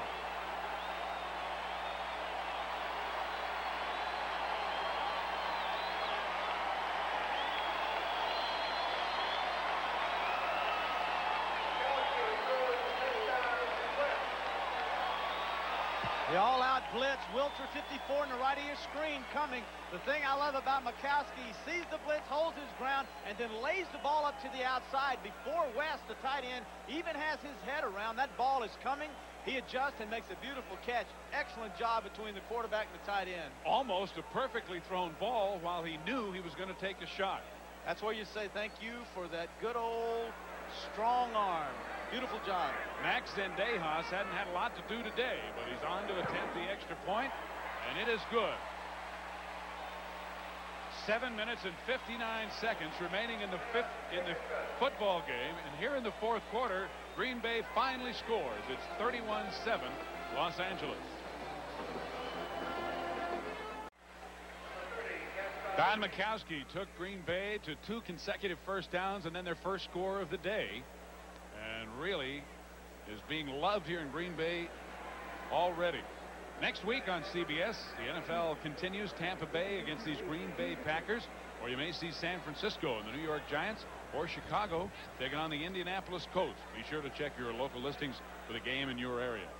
Notice Majkowski sitting next to Sterling Sharp. They're buddies. That could be the that could be the next great combination in the National Football League. Sitting over there telling, hey, don't sweat that drop ball in the end zone. Fine. And finally a reason to smile as they get on the board. Squib kick by the Packers. And Gaston Green just falls on it inside the 20. Took him a while to get the handle, and then appropriately he didn't take any chances and just fell on the ball. You know, it looked like he wasn't going to pick it up. It was like it was a punt bouncing around, and he realized that thing's going past 10 yards. You better scoop it up. Well, after not being able to move the ball at all practically, Green Bay under Majkowski goes 41 yards in just 4 plays and only a minute and a half. The 17-yard pass to West coming against a blitz and under pressure. Los Angeles with the football, 1st and 10 at their own 19.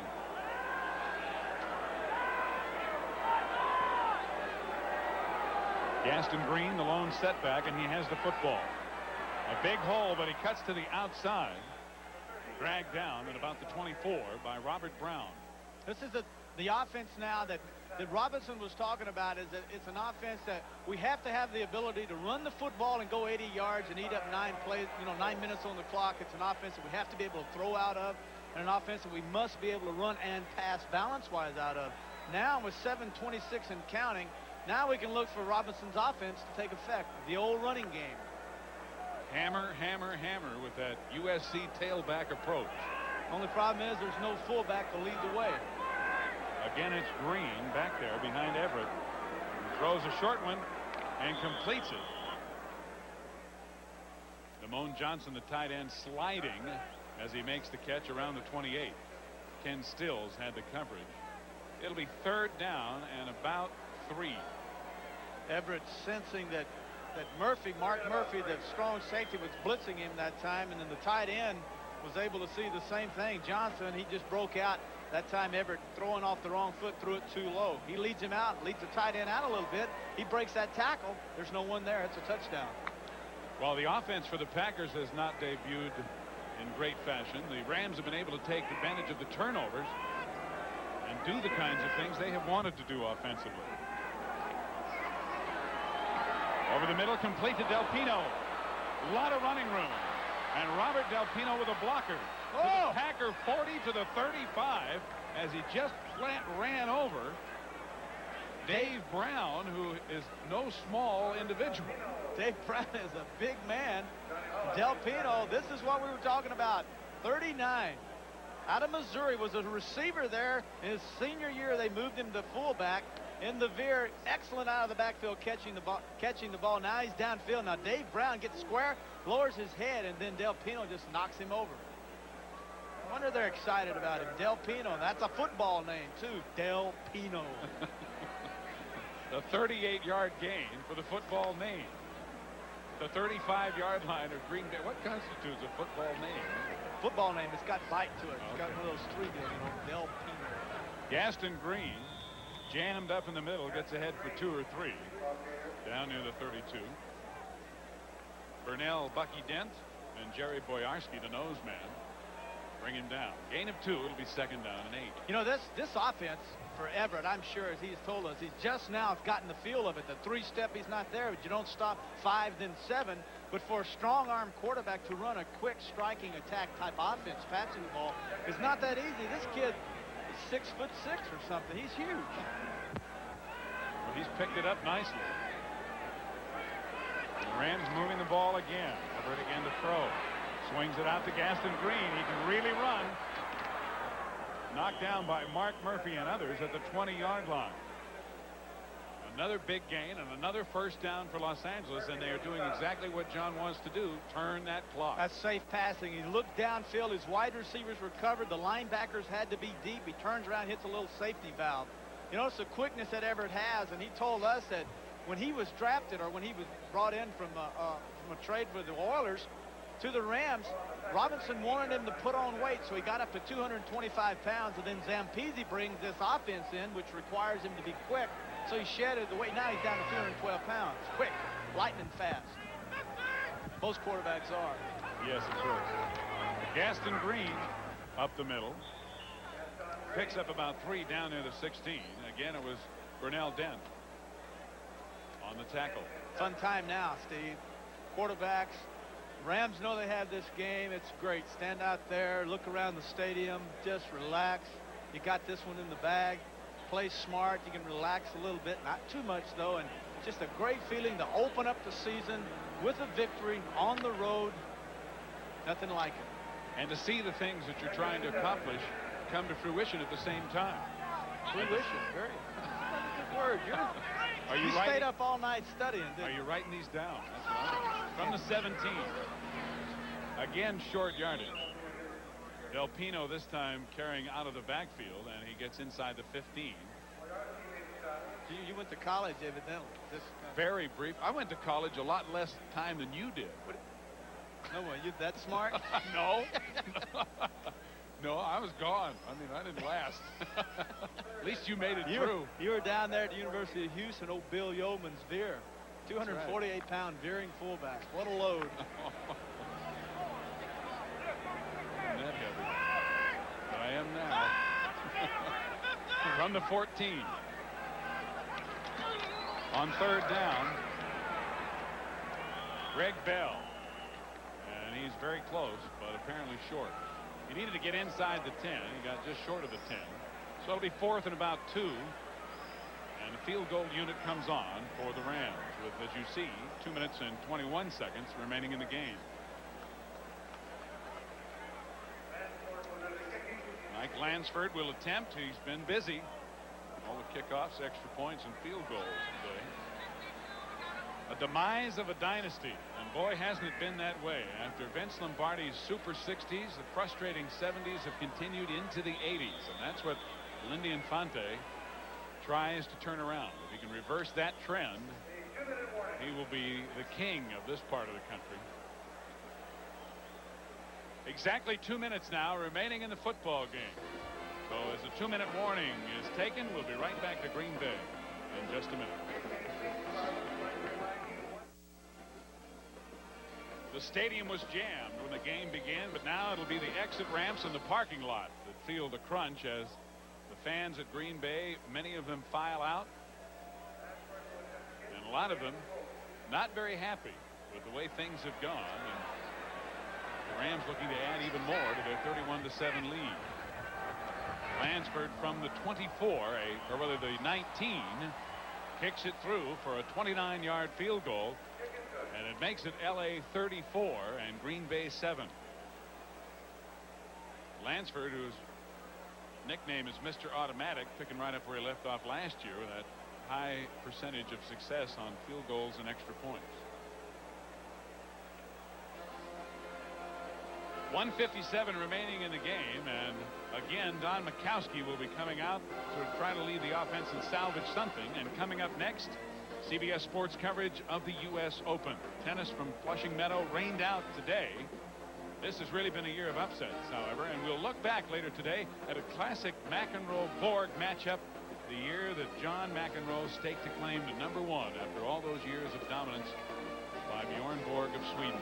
So that's a U.S. Open coverage coming up next, right here on CBS. You ever played any of that tennis? I love to play tennis. Hey, I got really fired up about tennis about, oh gosh, 10 months ago, and I got out there and I'm getting in shape. See, I'm taking lessons, and then all of a sudden I realized I could not serve.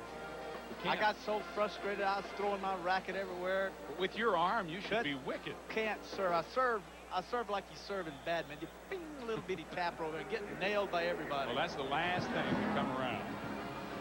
A squib kick taken at about the 38 by number 89, Joey Hackett, the backup tight end, and Joey brings it out to the 40 as Lindy Infante sends Don Mikowski in again. 1:54 now remaining in the game, and right now all Infante wants to do, Brad, I'm sure, is just salvage something and get it working. Try to get Mikowski to do what he did the last time out there and move the ball. I think the only person in this whole place is not upset. It understands where they are as a football program is Lenny Infante. I don't believe he wants to win, but I don't believe he's discouraged. He has his mind made up, knows what he wants to get accomplished, knows how to get it done, and he won't panic. 4 wideouts for Green Bay on 1st and 10 at their own 41.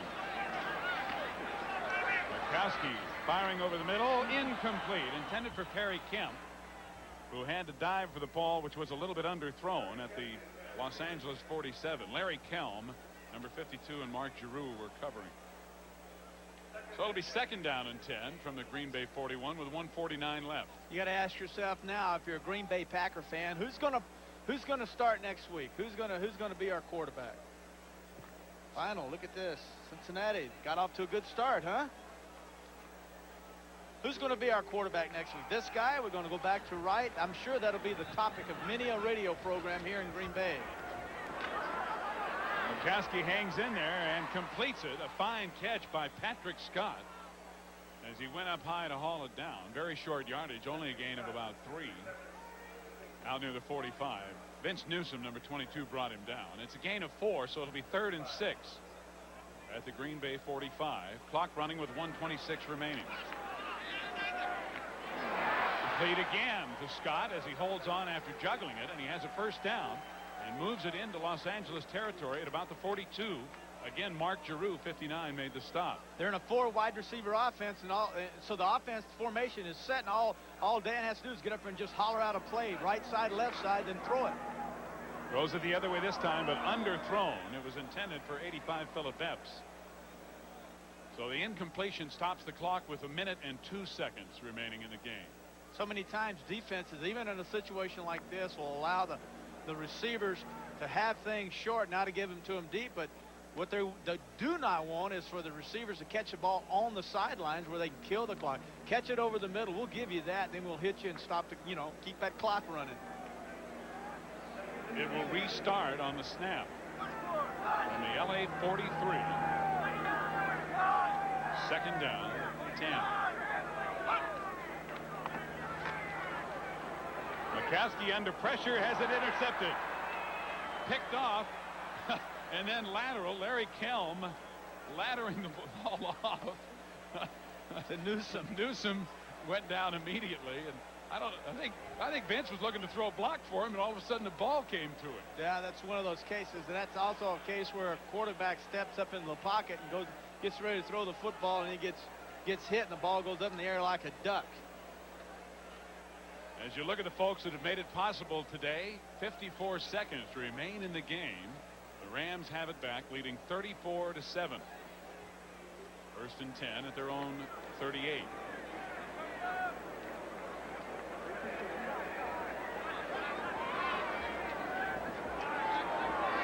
Mark Herman's going to take a couple of snaps for LA as he hands off to Del Pino, and Del Pino breaks another tackle.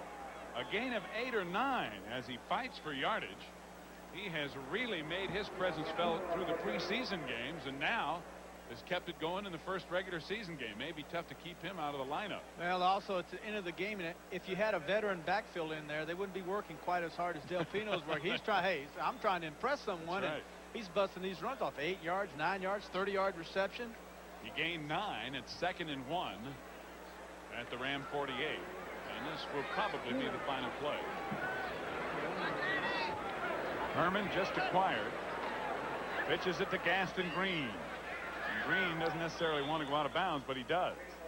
In Green Bay territory at the 48, stopping the clock with just 8 seconds left. Now you just kill it. Now you just get up the line of scrimmage, take a snap, go down. The linemen don't like situations like this where they're still running plays. Just get up there, go down on one knee, and let's get out of here.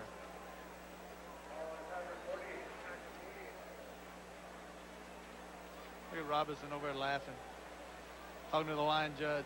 Great job. You guys did a good job today. The line judge and everybody else out there always does a good job. That's Ron Baker he's talking to when you win. Just a dive into the line by Del Pino, and the clock will run out. So John Robinson and the Los Angeles Rams, who finished third in the NFC West last year with a losing record of 6-9, the first time in 5 years under Robinson the Rams did not make the playoffs, have started strongly here in '88 with a 34-7 win over the Green Bay Packers. As for Lindy Infante, debuting as head coach at this storied Lambeau Field, and the ghost of Vince Lombardi will forever be here. He says he's not bothered by that, and I really think you're right, Terry. I don't think he's that bothered by all that happened today, because he knew more than anybody else it was going to take time to get done what he wants to get done. Time equates to players. He's got to get his players in here, the people that can run his system, and once he does that, then he'll be as good a coach as he can possibly be. He knows that better than anyone. I've got to get the people in here. A final word from Green Bay, Wisconsin, where the Rams win at 34-7 in just a minute. And we're back. Way to go, Steve. Well, that was a quick commercial, wasn't it? a quick one. Well, what about next week now, Terry? As far as the Packers are concerned, did they accomplish some things that you think are going to stand them in good stead? Well, not really. The one thing that really stood out, I thought, today was their enthusiasm. If they lose that, they really got themselves in a deep hole. They keep that enthusiasm, keep plugging away, good things will happen.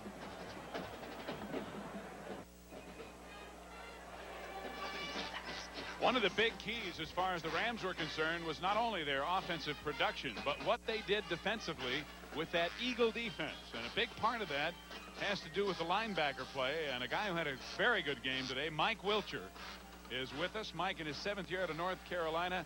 Mike, you like that Eagle defense apparently, huh? Yeah, it's great. It's a good change up for us, and it gives us an opportunity to do a lot of rushing. We got a lot of guys putting a lot of pressure from all over, so it's gonna be exciting for us this year. Well, you'll be happy to know, Mike, it's Terry Bradshaw. You guys had 7 sacks today, and countless pressures on their quarterback.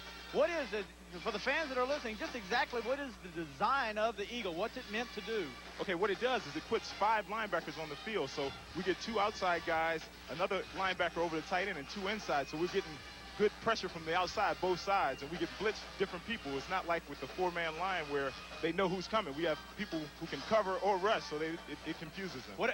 This is new. It was put in this year for the Rams, and obviously you guys feel like if you're going to use this defense, it's a way to get back to the Super Bowl or get to the Super Bowl again and win it.